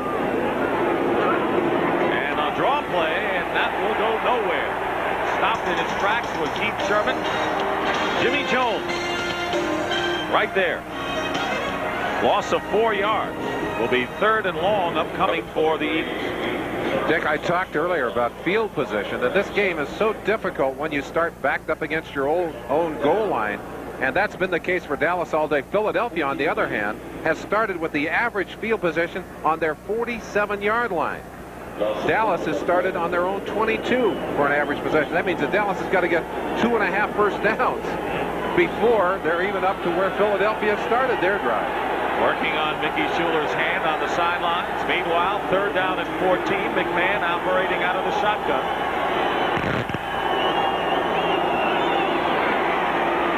McMahon has time, dumps it off to Heath Sherman, and Sherman will not get the yards for the first down, but dives forward into Dallas territory and gets 7 yards. Bill Bates and Manny Hendricks bring him down, and Jeff Peagles will have to come in and kick it away. Well, if you're the Dallas Cowboys, you're beginning to be a little bit desperate. You need to get something to turn the emotion of this game around. Sometimes that kind of turnaround can come on special teams. You might consider blocking a punt, or you certainly would love to break one loose. The Eagles will kick, and there's Derek Shepard standing on his 10. And they tried right there. Merlin, you were right on the money. The Cowboys were going for it, and Shepard at the 6-yard line is tackled immediately by Otis Smith. So great coverage downfield by Philadelphia following the 42-yard kick, and it was Kenneth Gant who nearly got a piece of that kick. Gant, who's a great special teamer, will come from right at the bottom of your screen. Watch him as he dives for the blocking point right here. Diving inside and actually just missing that ball by inches. Oof. There's the owner, Jerry Jones. He said, hey, we can all help. Let me go down there. Maybe Mike. Well, you know, Jones and Jimmy Johnson both played at Arkansas together, and they've got a partnership. You know, Jimmy Johnson is getting involved in the business end of the Cowboys, and Jones may be an assistant coach soon. He's down there to help, I can tell you that. First and 10 on the 7, and Emmitt Smith rushes out to the 8-yard line. He has not been able to get loose today. The way things have gone here in the early part of this game, Jimmy Johnson is probably willing to say, why don't you take the headset? Jerry, come on over here. Let you make a few calls. See how tough it can be. It has been a grim first half, and it has started off ugly here in the second half for the Cowboys.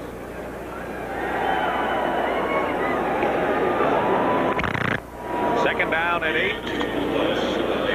Cowboys on the 9-yard line. Troy Aikman, no interceptions coming into this game, has thrown 3 away today. Aikman's toss is dropped. And that was the backup tight end, Alfredo Roberts. Jesse Small was covering him, but that was simply a drop pass. Hey, they back up. One of those guys is going in motion. The play they just ran. It's either pass. We talked to Troy Aikman yesterday about his ability to stand in against the rush, and he said, hey, that goes back to high school for me. We didn't have a big offensive line. We couldn't always protect. I learned I had to stay in there and stand into the rush if I was going to make the big play. Well, he hasn't lacked courage today. Boy, he has sure not had much effectiveness against this Philadelphia Eagle defense. 3rd and 8 from the goal line, and Aikman. And let's see if it'll be a fumble. You bet it will. Or an incompleted pass. It is a fumble. The arm was going forward. Clyde Simmons got a piece of it. I think Simmons may have knocked that arm forward. Simmons certainly with his 4th sack of the day to tie Reggie White. From the right-hand side of your screen, Mark Tuanay has always had trouble with Clyde Simmons, and it continues today as Simmons flashes by him and nails Aikman right there. Well, the Eagles' record for an individual player, most sacks in a game, is 4. Reggie White has done it 3 times, but today Clyde Simmons has picked up his 4th sack And we still have 7:46 remaining in the third quarter. Rod Harris back deep for Philadelphia at midfield, and Saxon will have to kick from the short punt formation. They reviewed it upstairs and did confirm the fact that it was ruled a fumble. Now, Saxon doesn't have much room back now. No, very short punt here, and he's got to watch the back of the end zone.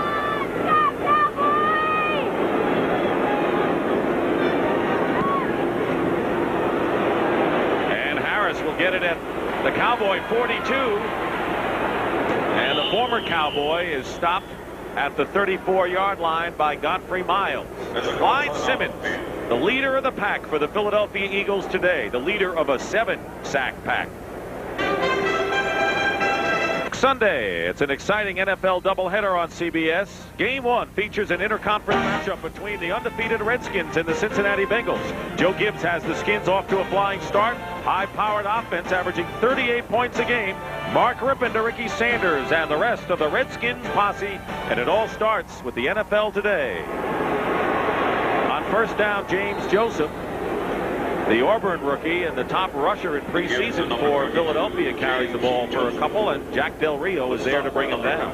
What a difference a week makes.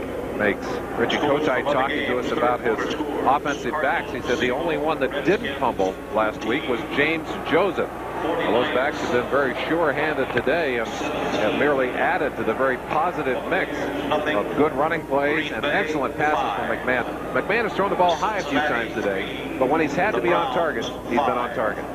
Mickey Schuler, who came out of the game with an injured hand, is back in there at tight end for the Eagles. Second down and 9. Eagles at the Cowboy 33. McMahon fires, and the pass is dropped by Harris. It's an incompleted pass. And that will bring up third down. Troy Aikman on the sideline. You know, you say the way he could take the punishment. Norvell Turner said that Aikman reminds him a lot of his old friend Dan Fouts, who they both played at Oregon together. Both tough, gutty, hang in the pocket well. Reminds me a little of Roman Gabriel, a name very familiar to Eagle fans who are tuned in. And one of the things that Roman did early in his career, and it's also been a weakness of Aikman's, sometimes stands in too long, takes too many hits. One of the things that Norv Turner tried to get Aikman to do, he said, when the play's gone sour, just get that ball out of there. Get rid of it. Throw it out of bounds. Third down and 9. Pressure on McMahon, and the whistle. Let's see if the time had run down and we have a delay of game call. Well, what else could go wrong for these Cowboys? 25-second clock expired. Still third down. Penalty against the Eagles. Delay of game 5 yards.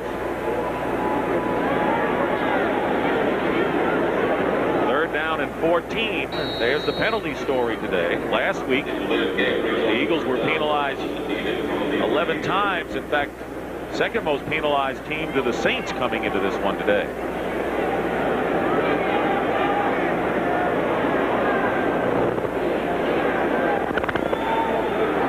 Brennan Barrett, Jimmy Johnson, that's the story so far for him. Third down and 14. McMahon running out of the pocket. Trying to go to Harris again at the sideline as the other receivers were covered well. Robert Williams was on Harris, and that will bring up a fourth down. Depth obviously a problem at that wide receiver position as Calvin Williams out of the game. Rod Harris takes his place. 2 critical drops here on this series.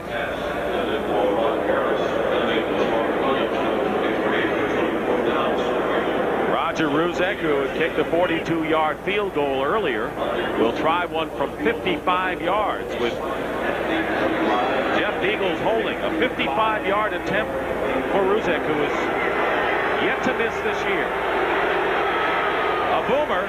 It's long enough, and the kick is no good. It's off to the left. He hooked it at the last moment. Jeff Eagles did a good job of taking a bad snap and putting it down. But the kick just not good for Ruzek. Another one of those Cowboys that got away and making a return here today. Has to be pleased at the way his team is playing. Well, that man has got to be extremely pleased. It's all gone his way today. Here's that snap. Watch Beagles. taking a low snap, getting it in position, but very often when that ball is snapped poorly and the holder has to work so hard, it throws the timing off for the kicker. Well, right now the Cowboys have the ball at the 37, and that's their farthest advance, believe it or not, their own 37, and it comes on a missed field goal. Emmitt Smith on first down gets nothing on the play, and Jerome Brown makes the tackle. Coming into this game, the Eagles' run defense, one of the best in the NFL. Well, the Eagles are going to drop that average even further today to challenge New Orleans, but they come into every ball game saying, we're going to take your running game away from you. They'll stack 8 people at the line of scrimmage and defy you to throw the football. They want to force you to become one-dimensional. Well, they've really been able to do that to the Cowboys, and Aikman and the Cowboys have suffered accordingly. Second down and 9. Aikman in trouble, and that'll be sack number 8 by the Philadelphia Eagles, and Clyde Simmons has established an Eagle record. That is his 5th sack of the game. Clyde Simmons will keep this tape and play it over and over again for his grandchildren.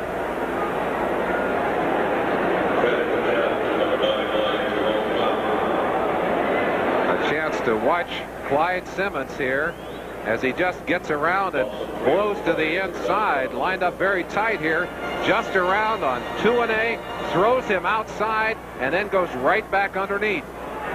But Aikman's got to get rid of that football. He's hanging onto the football and paying the price for it. Third down and 12, and Aikman under pressure again and goes down again, and the Eagles have tied a club record with 9 sacks in a game, and Mike Golick has 2. Well, you're going to need a box score to keep track of all the quarterback sacks by the front 4 of the Philadelphia Eagles this afternoon. Loss of 8 on that play. Sorry, Dick. When you have taken away the running game of an offense and you can play exclusively against the passing game, it is purely the kind of game that defensive linemen dominate. The offensive linemen don't have a chance. Number 90, Mike Golick, gets his moment. Mike Saxon with a fine kick. Rod Harris backpedals to his 15. Penalty marker is down, and so is Harris at the 24-yard line. Darrell Johnston making the tackle. That was a 55-yard kick by the Cowboy punter. Penalty on Izell Jenkins, a little block in the back there, but that doesn't help the Cowboys that much. That doesn't put any points on the board, does it?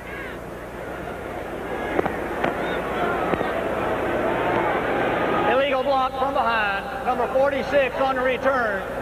10-yard penalty, first down. Jenkins it is, but you know, despite it all, Merlin, and an intimidating, crushing defensive performance by the Eagles, the score remains 17-0 with 4:26 to go in the third. So the Cowboys are looking for just one little crease to get something going. Can't find it though. Certainly have not found it yet in this ball game, and you look at the smiles that are exhibited on that sideline. If you look down, you see that the Eagles are in the sun. The Cowboys are in the shade. That's what you do to your opponents in the early part of the season here in this stadium. I got to tell you, it's hot down there too. But that's about the only uncomfortable thing that the Cowboys have done to the Eagles all day.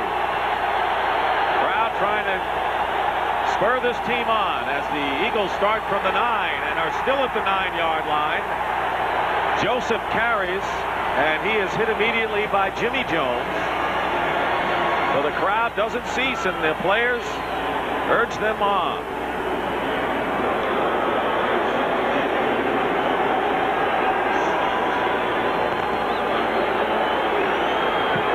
And right now, if you're Russell Maryland and Jimmy Jones and some of the Cowboys defense, a turnover could start it, but Philadelphia has been error-free today.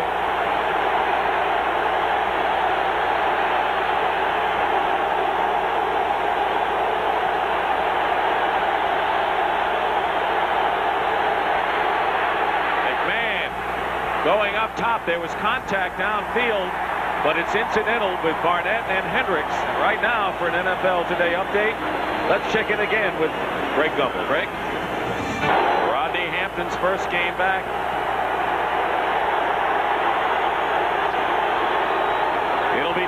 10 coming up for the Eagles.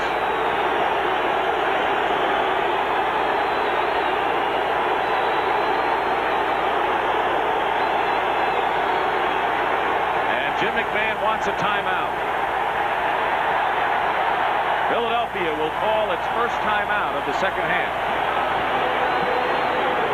And if nothing else, it'll quiet the crowd for a couple of minutes.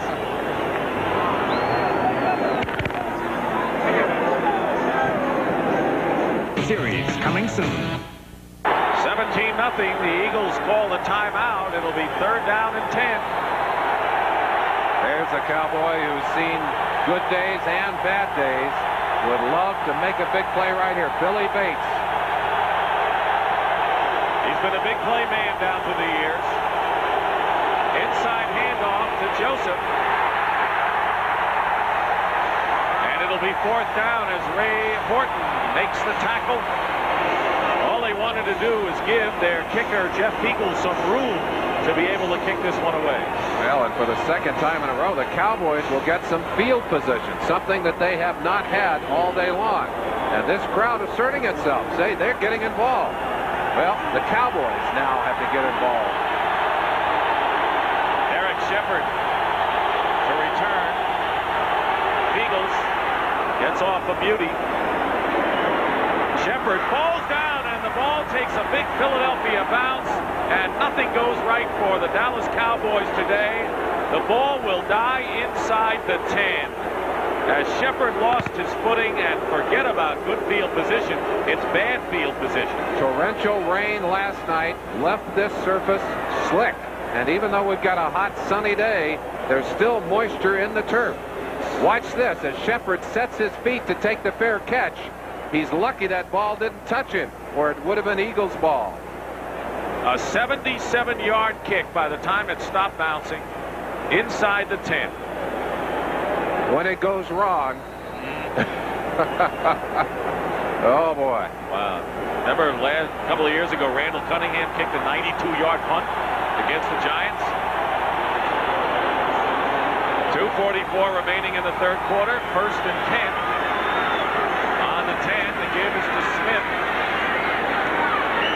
Brings it out close to the 15-yard line. They're going to need more than that, however. You still have the feeling, as poorly as the Cowboys have played in this game, that if they could get something going, if they could just get started here, put some points on the board, there's still time to come back in this ball game. But so far, there has been little to cheer about, if anything, for the Cowboys. Wow. 25 yards today for Emmitt Smith after going over 100 in the first 2 games of the year. 2nd down and 6. And the pitch to Emmitt Smith. And he's short of the first down by less than a yard. And let's see where the spot is. Making the tackle for Philadelphia, Jerome Brown, and the middle linebacker, Byron Evans. Another player that we have not heard from today, Michael Irving. Had a fine start so far this season. 13 catches, a couple of touchdowns. Well, one of the reasons he hasn't been free was because of the pressure and Aikman having to get rid of it in a hurry, and all those sacks. They go to measure.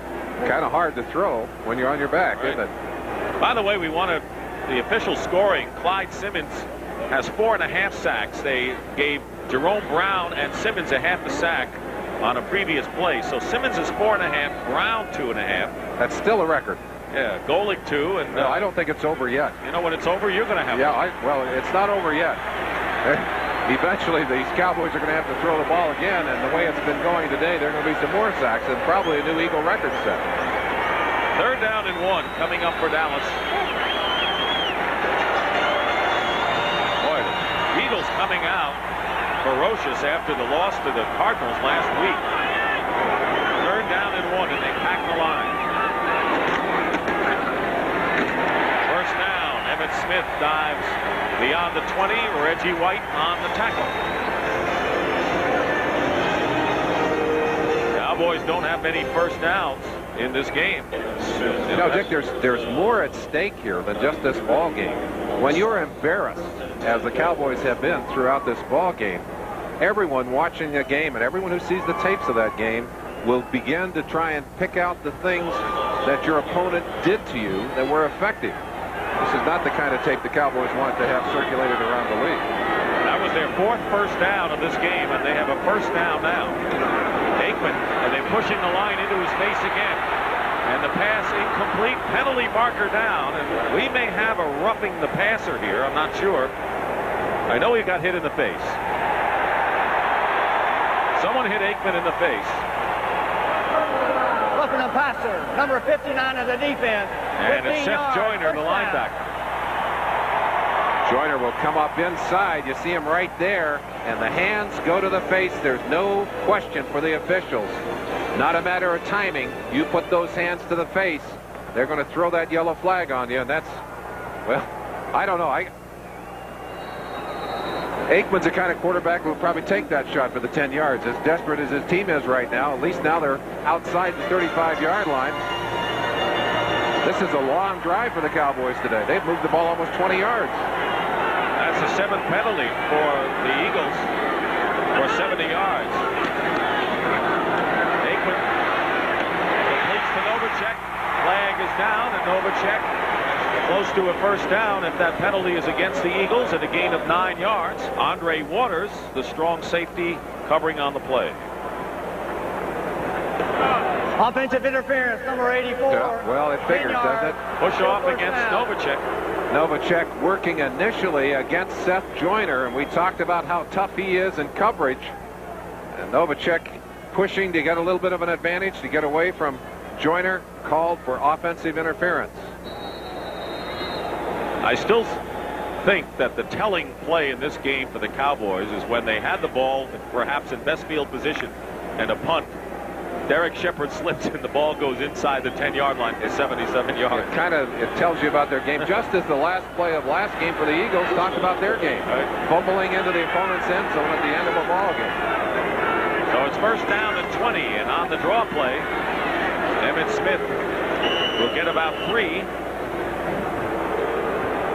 That'll be the final play of this third quarter as the Cowboys on the shady part of this field. And that's the end of the third quarter. And our coverage will continue after this message from your local station. You're watching the NFL on CBS. Offensive coordinator, Dallas Cowboys, looking for inspiration, I'm sure, trying to figure out what in the world he can do from up there to help his team. Taken some bows over the last couple of weeks as the Cowboys have been most impressive, especially in first half drives, long drives. 4 of them versus the Cleveland Browns, 3 of them last week versus the Redskins. But boy, he has to be saying, what in the world are we going to have to do to get some points on the board here? Well, only 56 yards rushing and a net 5 yards passing because they've lost 49 yards because of the sacks. Second down and 17 on the Cowboy 29. Aikman hanging in there, and the pass is batted by Reggie White back into Aikman's hands. So he caught his own pass. We've seen both quarterbacks receive their own passes today, and Reggie just zipped up and slapped that one back into his palms. You'll see it on the left-hand side of your screen. Watch Reggie White driving on Nate Newton, and Newton keeps him away, but look at that. Just reaches up and slaps it back, and Aikman, responding as an athlete, gathers it in and takes it to the ground. And a loss of 7, and you could say, well, why doesn't he just let it be incomplete? You see Clyde Simmons lurking behind him on the right. Well, on a day like today, you got to honestly say, hey, if I let this one go, they'll catch it and carry it into the end zone. Probably. Third down and 23 now. And the pass to Smith out of the backfield.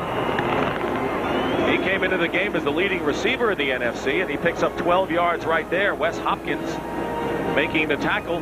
They're short of it by 10 yards. Well, this is the kind of day you love if you're a defensive player. The offense hasn't been able to do anything. You have been able to dictate to them. You've been able to sack their quarterback. You've been able to intercept them. They have yet to march into your territory. I mean, that is impressive. Have yet to cross the 50. Fourth down, and they have no choice but to go for it. 4th and 11. And Philadelphia will call the timeout. Game summary is sponsored by Coors Light. Eagles have protected Jim McMahon. Look at his numbers. 3 interceptions by the Philadelphia defense. It's been all the Eagles' defensive field position, leading 17-0. And on 4th down, the Cowboys will not go for it on 4th and 11, and Mike Saxon will kick. Rod Harris goes back deep for the Eagles.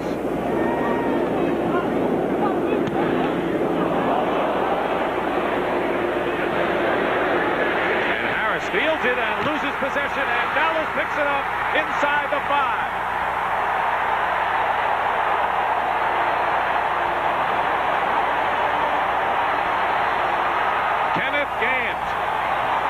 And there's a break for the Dallas Cowboys.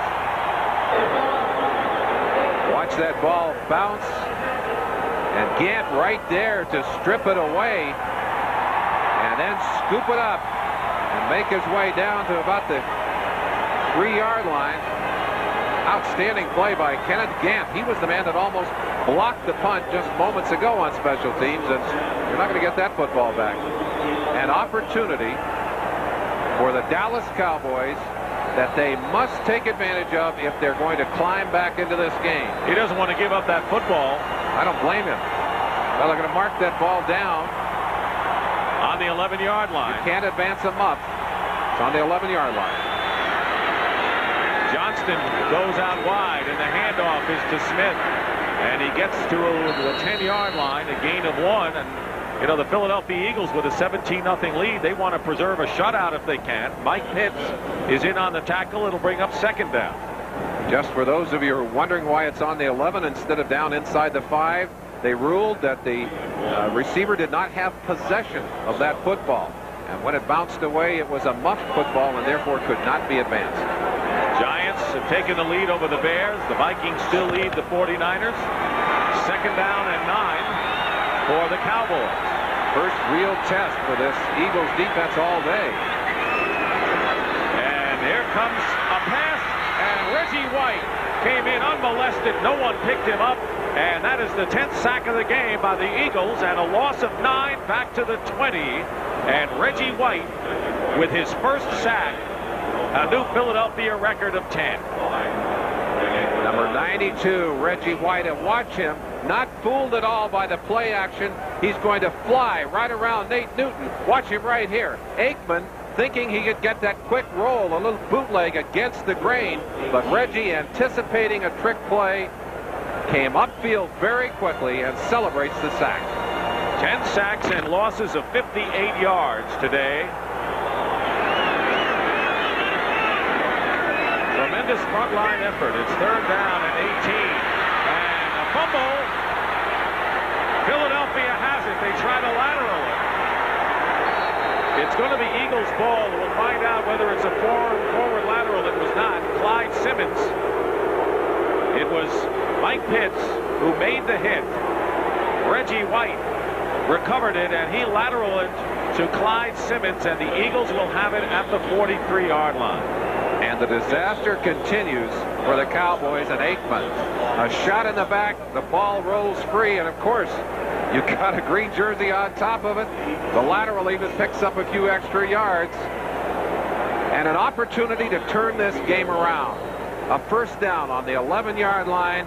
The Eagle defense comes out, instantly takes charge, and then takes the football away from the Cowboys. Jimmy Johnson has his headset off, and he is fuming right now because his offensive line has been totally ineffective against the Philadelphia Eagles.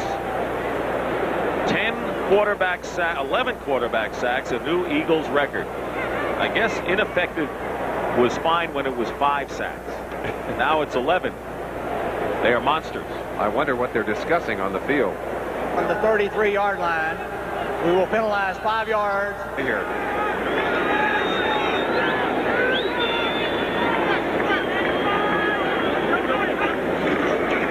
On first down, James Joseph for a couple of yards. You see Jerry Jones right over there with Troy Aikman now, encouraging him. That offensive front is going to have to look at that tape. 2nd down and 10. McMahon gets rid of it, and the pass is caught by Barnett. He's got a first down. But they have had some injuries that could could dampen the excitement of this big win over the Cowboys. Thomas Sanders went out early with an injury, twisted knee. First down for Jim McMahon. And the Eagles on their 44. And a gain of a couple. Correct that injury report on Sanders was his ankle, brother? His left ankle. James Joseph on that carry. Second down and 7. I think the definition of eternity is being down and embarrassed this thoroughly as a Cowboy and looking up and still realizing you've got another 10 minutes left in this ball game. And right now for Reggie White and the Eagles, they just want to get out of here. They've made their point today. It's been done on the field. They've demonstrated what they wanted to demonstrate. Second down and 7.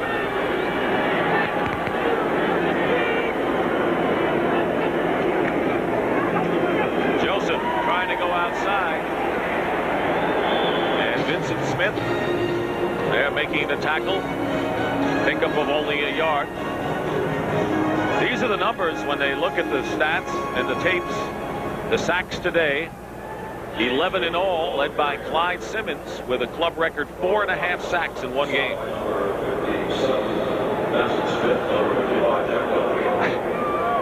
Share the glory. Yep, share the glory. That's what it is. And begin to build on the highlight reel defensively. A lot of material for it here today. Well, we've got 9 minutes remaining in the fourth quarter. Score hasn't changed. 17-0. Third down and 6. For the snap, the delay game. 25-second clock expired. 5 yards. Bears regain the lead with 6:39 remaining over the Giants. The Redskins running away from the Cardinals. Minnesota Vikings. Wow. They looked good last week against Atlanta. Played well against Atlanta, doing well. Battle of the Bays. Looks like a baseball score, of course. About what you'd expect for that one. And Detroit has managed to go ahead of Miami. Shula may not get that 300th today. 11-3. Cleveland, is that right? Cleveland over Cincinnati. 11-3. Third down and 11. And Joseph. See where they spot the ball. It'll be enough for the first down to the 44-yard line of Dallas. James Washington on the tackle. Well, there's a man who started hot in the last 2 ball games and has been ice cold here today. Emmitt Smith, such a productive back for these Cowboys when he finally got into the lineup last year, but now in this ball game has done very, very little. I'll tell you that.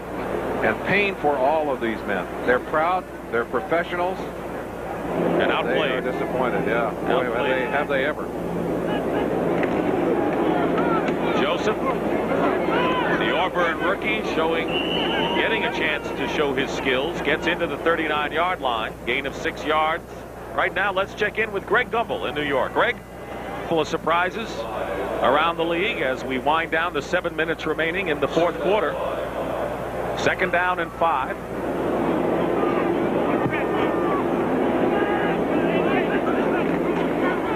Keep it on the ground to Joseph, using up time. They'll be shy of a first down by 1.5 yards, maybe 2. I have to wonder if maybe Rich Kotite isn't thinking about perhaps going to one of those backup quarterbacks, realizing that McMahon's health is a little tenuous and how inexperienced his rookie is, Brad Gable. Might not be a bad idea to, at some point in this fourth quarter, give the young man or give Pat Ryan a chance to get a little rust off of him. Hasn't played in a year. That backup quarterback, obviously an important position for these Eagles, and 2 without credentials right now, standing in behind McMahon at the moment. He's got 2 quarterbacks he can call on. Third down and 2. The bootleg, and McMahon has the first down. You know, I never thought that they would run that kind of a play. You talked about McMahon staying in the game. Well, you don't want your top quarterback to run a play like that, do you? I think maybe McMahon blew the play. It's either that or they want to demonstrate that they have some of those things in the offense. I think you can't just play that I think maybe McMahon blew the play and just came out of there. I think he turned the wrong way. He's smiling. Look at number 9. Yeah, this is the kind of game that he loved when he was a Chicago Bear. When his defense, when that great defense, their Super Bowl season, 1985, their defense was tearing everybody up. McMahon was at the peak of his power as an offensive quarterback, went to the Pro Bowl, won the Super Bowl big that year. Joseph for a couple of yards, and you know, he's just looking for a full healthy year. He's never had a year in which he was totally healthy and played the full schedule.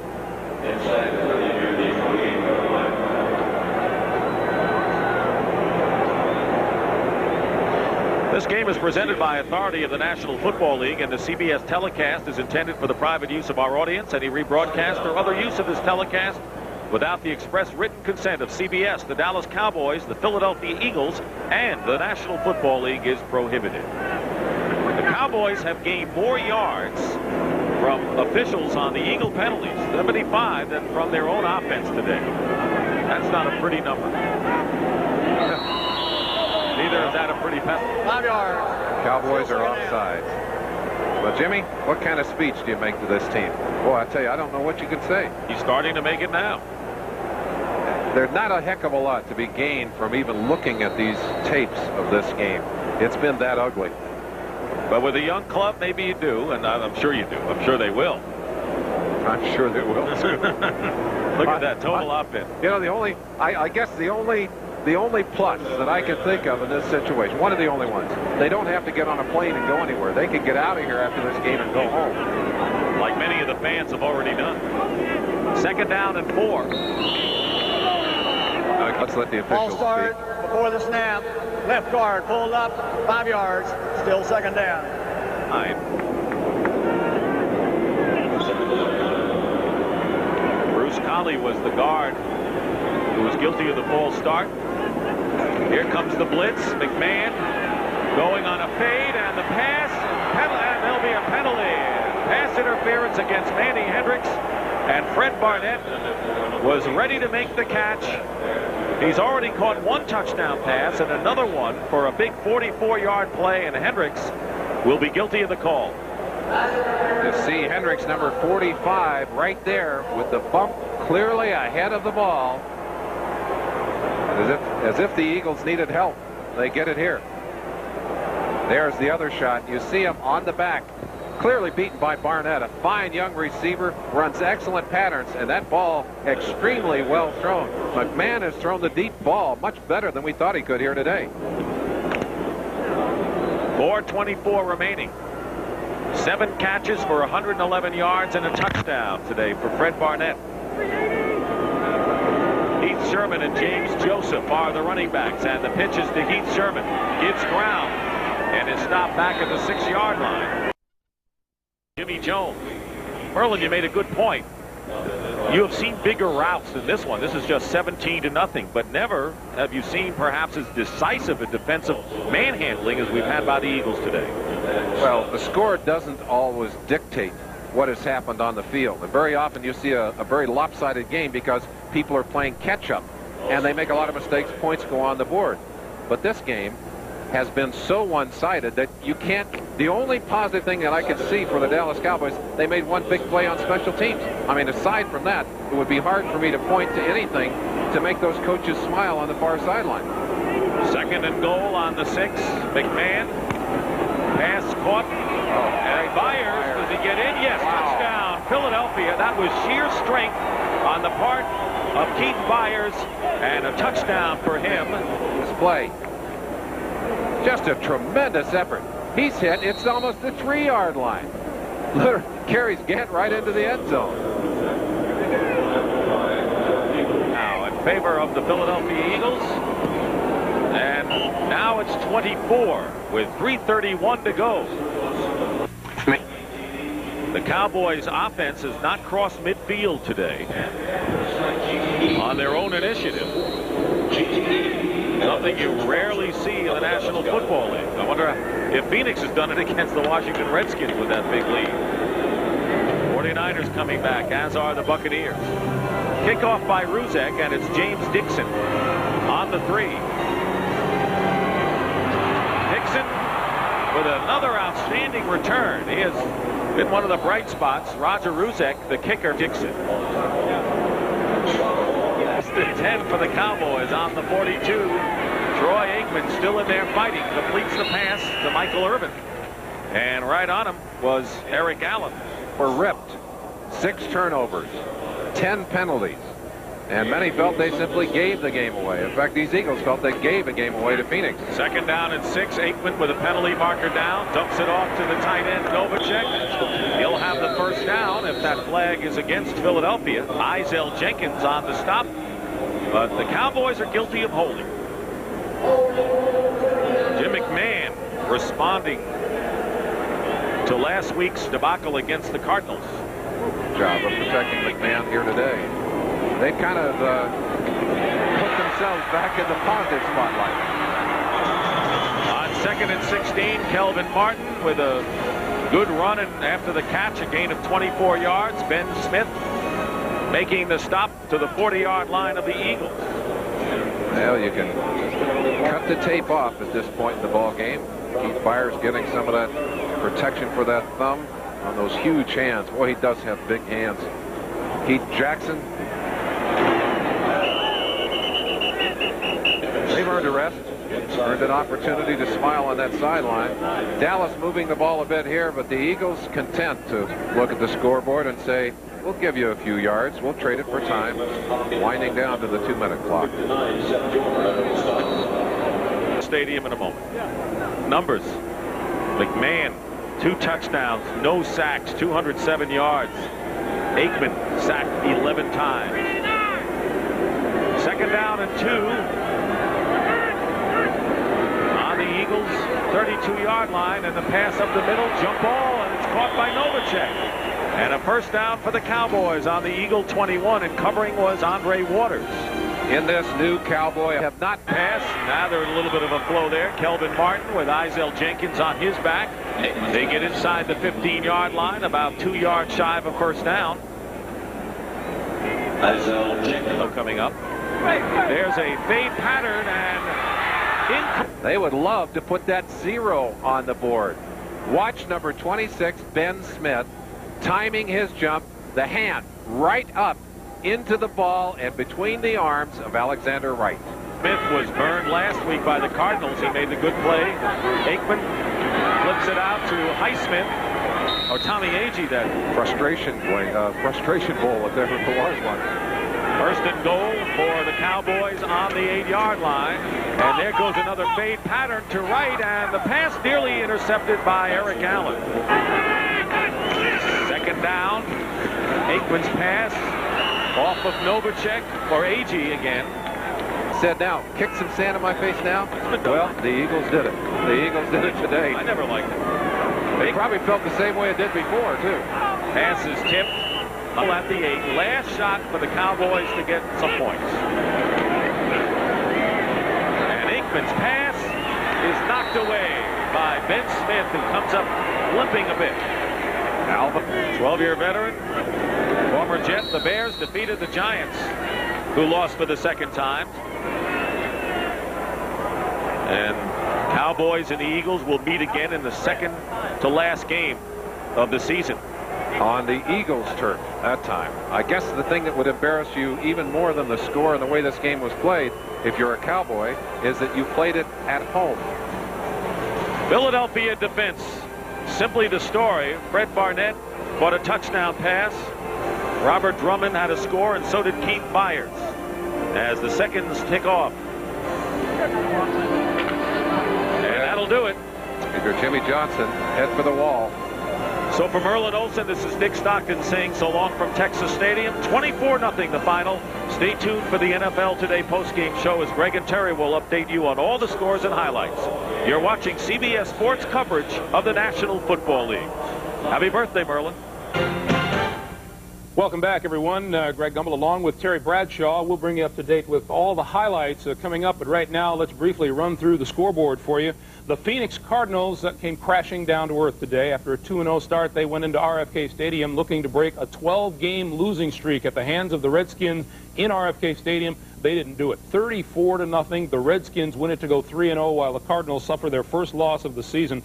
The big defensive star for the Washington Redskins in this game, Wilbur Marshall, with 2 interceptions, one of them for a touchdown. And this is the Washington Redskins' second shutout of the season. Their defense is off to a great start. Well, they're playing good defensive football, and I think another key is that the offense hasn't changed a whole lot.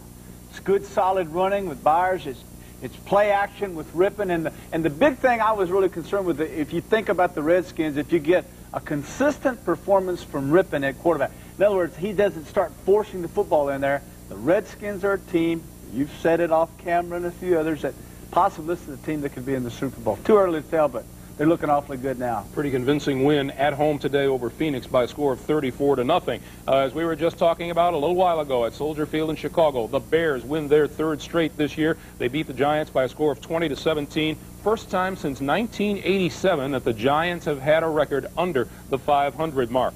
At Texas Stadium, look what happened to the Dallas Cowboys. The Philadelphia Eagles coming of age under Jim McMahon, while their defense has just been outstanding. They just gave Troy Aikman a heck of a bad day. Well, one of the things, there's 2 sides to this victory for the Eagles. One side is that Ron Heller moves to left tackle after Gray is injured. That gave Jim McMahon enough time to set up in the pocket. He's a pocket passer, not going anywhere. Throw the football. On the other side, 11 sacks. An emotional loss to the Redskins on Monday night, I think, was harder for the Cowboys to overcome than the physical beating they took. Well, one of the guys who administers that physical beating is the Minister of Defense for the Philadelphia Eagles, and he and a few other guys are standing by with Dick Stockton down in Dallas. Dick?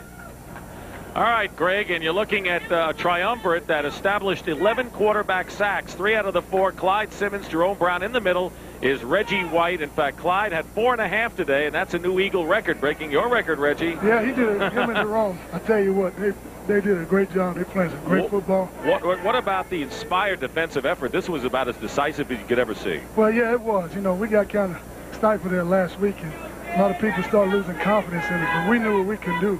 And we came out and did probably better than we ever expected to do today. Well, you whipped them 7 in a row, make that 8. But this game wasn't just one-sided. It was a slaughter, Reggie. You had no way of expecting to be as dominant as you were today. Well, we knew what we could do. You know, there was kind of statements made that the offensive line had confidence that they could block us. And we were determined to come in here and prove that they couldn't. You didn't get a bad performance from your offense today. A lot of questions about Jim McMahon, about your offensive line. I imagine they feel pretty good right now, The line did a great job. A lot of people said they couldn't block, and even some of the Dallas players even questioned it, but they did a great job. All right, Reggie, give the headset over to Clyde Simmons, who really deserves it with 4.5 sacks today, and holding the Cowboys to just 90 yards. There were 3 interceptions as well. Clyde Simmons, what got into you, Clyde, and having maybe the game of your career? Just getting out there and getting after it, mainly. You know, I had a lot of help with these guys that plays with me. And a lot of things they flushed towards me, and I just happened to get a sack off of it. It looked to us as if you were able to take Aikman out of his timing game and break him out of his pocket and then just dunk him. Was he saying anything out there, or was he just taking those shots?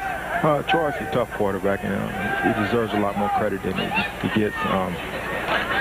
We just happened to have a good rush today, and he didn't really say anything about, as the defensive line wasn't playing well or anything. He was just trying to just get his job done, and we just happened to have a great day. All right, Clyde, you're a quiet guy, but I'll tell you weren't quiet on the field today. Why don't you pass the headset over to Jerome Brown right now? This guy's not quiet either, I think, Dick. Jerome, I bet you got something to say down there, don't you? No, not much. Not much. Not much to say? Did the holdout, you were late coming into camp, and I know you really haven't had a chance to get fully involved in this defense. Has that hurt you? A little bit. Bud say he still have a lot more things for me to cut loose in the middle a little bit, but I'm taking every advantage, to get on that. Well, the good thing about missing camp, I come in camp healthy. Fresh legs, huh? I beat all I tell you, if you guys get any tougher when Bud puts the rest of this defense in, the rest of the league better look out. Oh, yeah. Just concentrating. Yeah, guys, what about the offensive line? You guys had a tremendous game, but Jim McMahon was totally protected today. No sacks. He had time to do what he wanted. The great passing protection. Why don't you have a few kudos for the offensive line? Thing was, we worked pretty hard in practice this week. Those guys stayed after practice, said they want to get better, protect the quarterback, because they know that each week, if we get a quarterback hurt, we won't have nobody, to throw the ball. So therefore, when we got a chance to go against them pretty tough, we told them we're going to come at them full speed. Now, if they block us, we feel they, it should be pretty good on Sunday. All right, Jerome Brown, Reggie White, Clyde Simmons, thank you all for a tremendous effort as the Eagles beat the Cowboys 24-0, their 8th straight win over Dallas. For Merlin and I, right now, let's send you back to New York and Greg.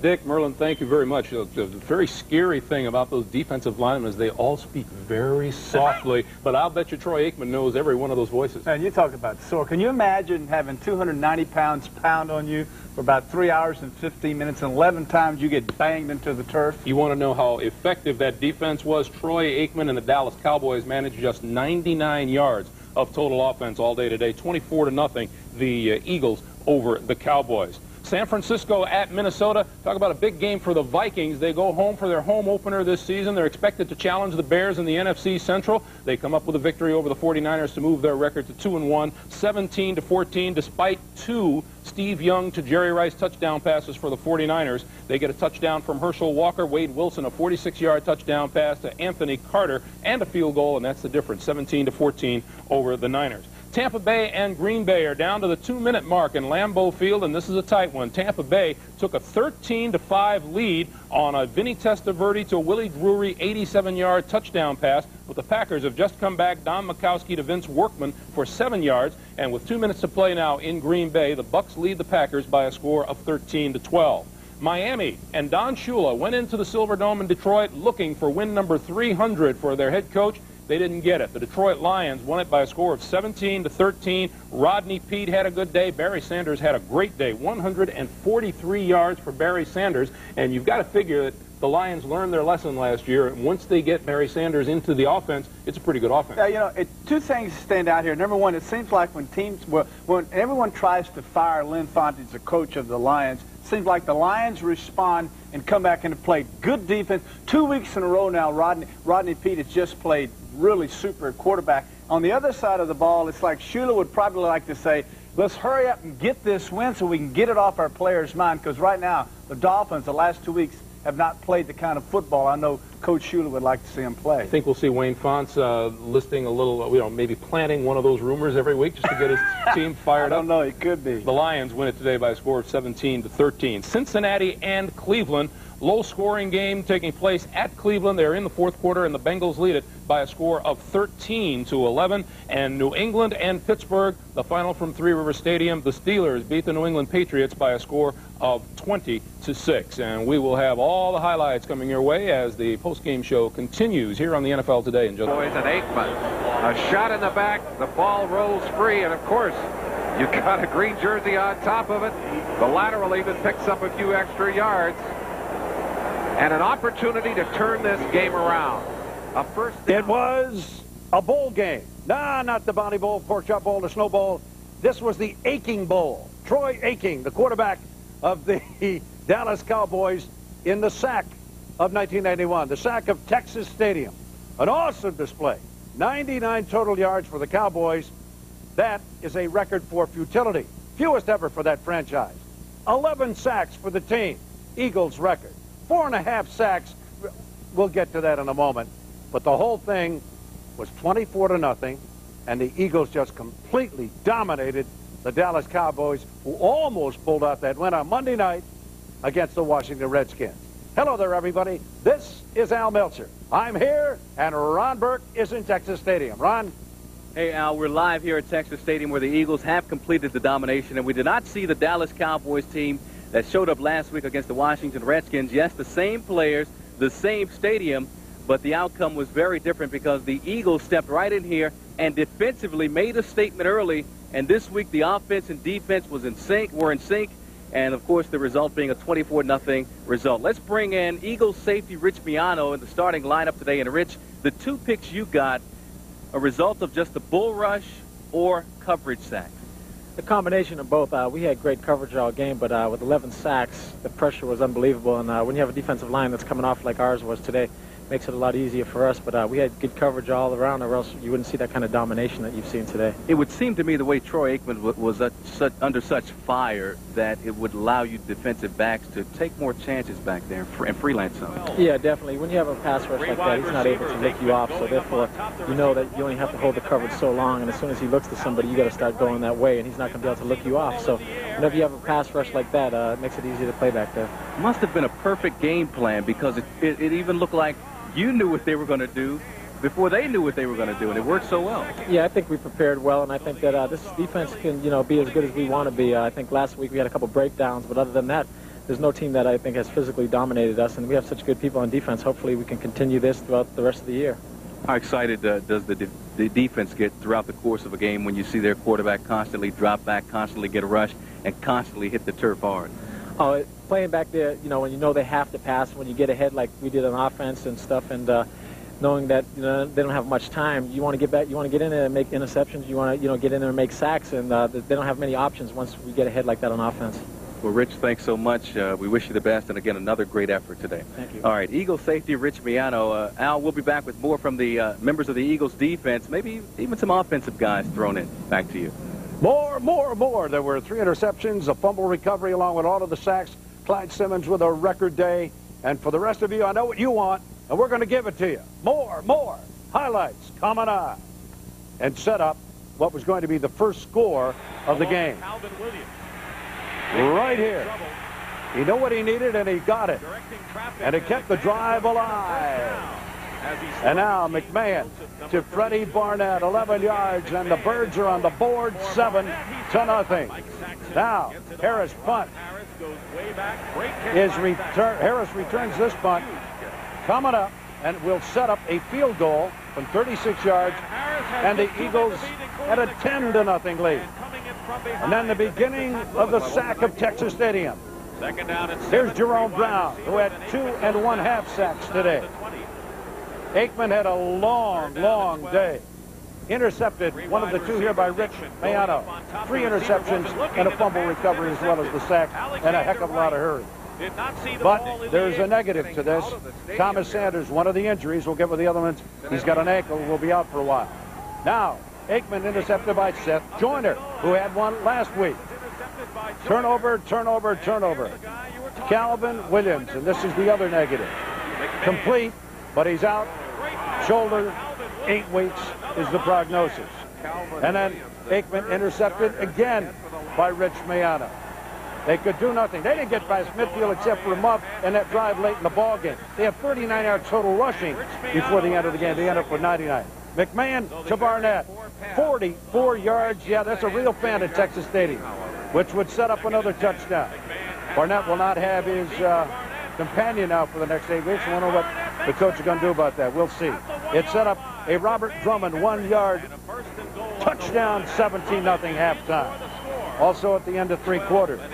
And then Aikman kept getting sacked. Clyde Simmons with a record, 4.5 sacks. Reggie had the old record of 4.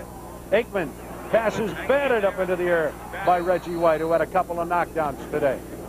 Oh, it was awesome. Now, the muff punt, the fumble, and they thought maybe the shutout was lost. Wait a minute. They never got there. Aikman is sacked by Reggie White, at that time the 10th of the game, and his first sack of the day. And then Aikman tried it again, and Mike Pitts will not only get the sack, but create a fumble. And it was 11 sacks. Reggie picks it up, looks for Clyde. All right, it's an illegal forward lateral, so what? And then the cap when Keith Byers, 2nd and goal, touchdown, 24-0, Philadelphia Eagles. Now look at this. They live by the sack, 11, team record. Simmons, individual record. And as I indicated, the 99 yards is a negative for Dallas. That's the least amount of yardage ever by a Dallas Cowboy team. It was awesome. And then we're going back to Texas Stadium, where Ron Burke has another one of those guys that had a big afternoon against the Cowboys. Ronnie? Al, I am with Mike Pitts, a member of that defensive front that was just so overwhelmingly dominant today. Mike, was it a matter of adjusting your game plan early when you saw that it worked and go away from some things you intended to do? Yeah, it did. We had planned on running a lot of stunts out there today, but you know, the one-on-one pass rush was working so well for us. Bud just eliminated the stunts and just let us come after him. I think what made a big difference was going into the half, that 7 points, that extra 7 points that made it then a 17-0 game. Because what you don't want to do is go in at the half, having dominated them, and being only up by a touchdown and a field goal. Yeah, it did make a difference. You know, a big thing when we went in there, defense was talking about shutout. That's what we wanted, and that's what we came out here. We just wanted to keep, you know, maintain the way we were fired up, and that's the way we played in the second half. I think we took it up a notch in the second half, actually, and just came out and just dominated. And this week you got more support from the offense. Yeah, offense did a great job. Our offensive line was blocking real well. You know, Jim did a great job out there. The running backs, you know, they had a tremendous day, so it worked out well for us. Compare this effort today to the efforts of the past by the Eagles defense. Does it compare to anything you've done before? No, it doesn't. Actually, this is a great game for us. You know, we went out there and dominated. It was something that Coach Hop really wanted, and Bud Carson. So we just went out there and just, you know, we did it for those guys. Does the fact that it's the Dallas Cowboys make it that much more special? I think what really made it more special was the fact that they had us coming in here as underdogs, and that's something that we haven't been for a long time with this team, and it really fired us up. Mike, congratulations on a good effort. Thank you for joining us. All right, that's Mike Pitzow. Back to you in Philadelphia. Thank you, Ronnie. We'll be back. There's much more. And by the way, it's significant stat 0. That's sacks on the Eagle quarterbacks. An unusual afternoon for everybody. Stay tuned. We got a lot more to show you. We mentioned Thomas Sanders and Calvin Williams as being injured. During the game, Ron Solt had to come out. And they had to put a player and plug him in. And that's why I want to go to Texas Stadium right now to Ron Burke, who has that gentleman with him. Ronnie? Hey, Al, I'm with Dennis McKnight, who relieved Ron Solt. And Dennis, you got an opportunity to play. It's been a long time coming. I got hurt, missed the entire '89 season after a Pro Bowl year. Played last year basically as a backup, didn't get much time. And the Eagles were the only team this year to give me a chance on Plan B. Other teams said I was too old, I couldn't play anymore. So, one, it was a great personal thing for me to get in to show people that I still could play at a high level. And it was a way of thanking the Eagles and showing them that they made a good decision and, you know, they're justified in signing me. Not knowing the severity of Solt's injury other than it being a sprained ankle and how long he might be out, do you see this as sort of an audition again for you to get in and say, hey, guys, I can do it in game situation? No, I think they know. Coach Kotite's known me for a number of years. He knows I can play. I can come in cold if I have to. Ron's a tough veteran. He's a good player. He's one of our leaders up front. We need him healthy playing. If he can come back, he will. You guys did an awesome job protecting McMahon this week. Well, you know, we won't know really the films. You never really know after a game, but that was our main goal, to keep that man standing and not get him hit. All right, thank you, Dennis. Thank you. All right, wish you the best. Thank you very much. No sacks by the Cowboys defense. That's not something we could say last week about the Phoenix Cardinals defense. Al? Funny you should mention that, only because at the press conference, the coach of the Philadelphia Eagles, sure, he had a lot to talk about with the defense, but he wanted to talk right away about that offensive line and the great job they did for him this afternoon. And Dennis McKnight played a very good game, and McMahon was not sacked once. That has to be a real feather in your cap. Well, I thought the whole line did an excellent job, to be honest with you.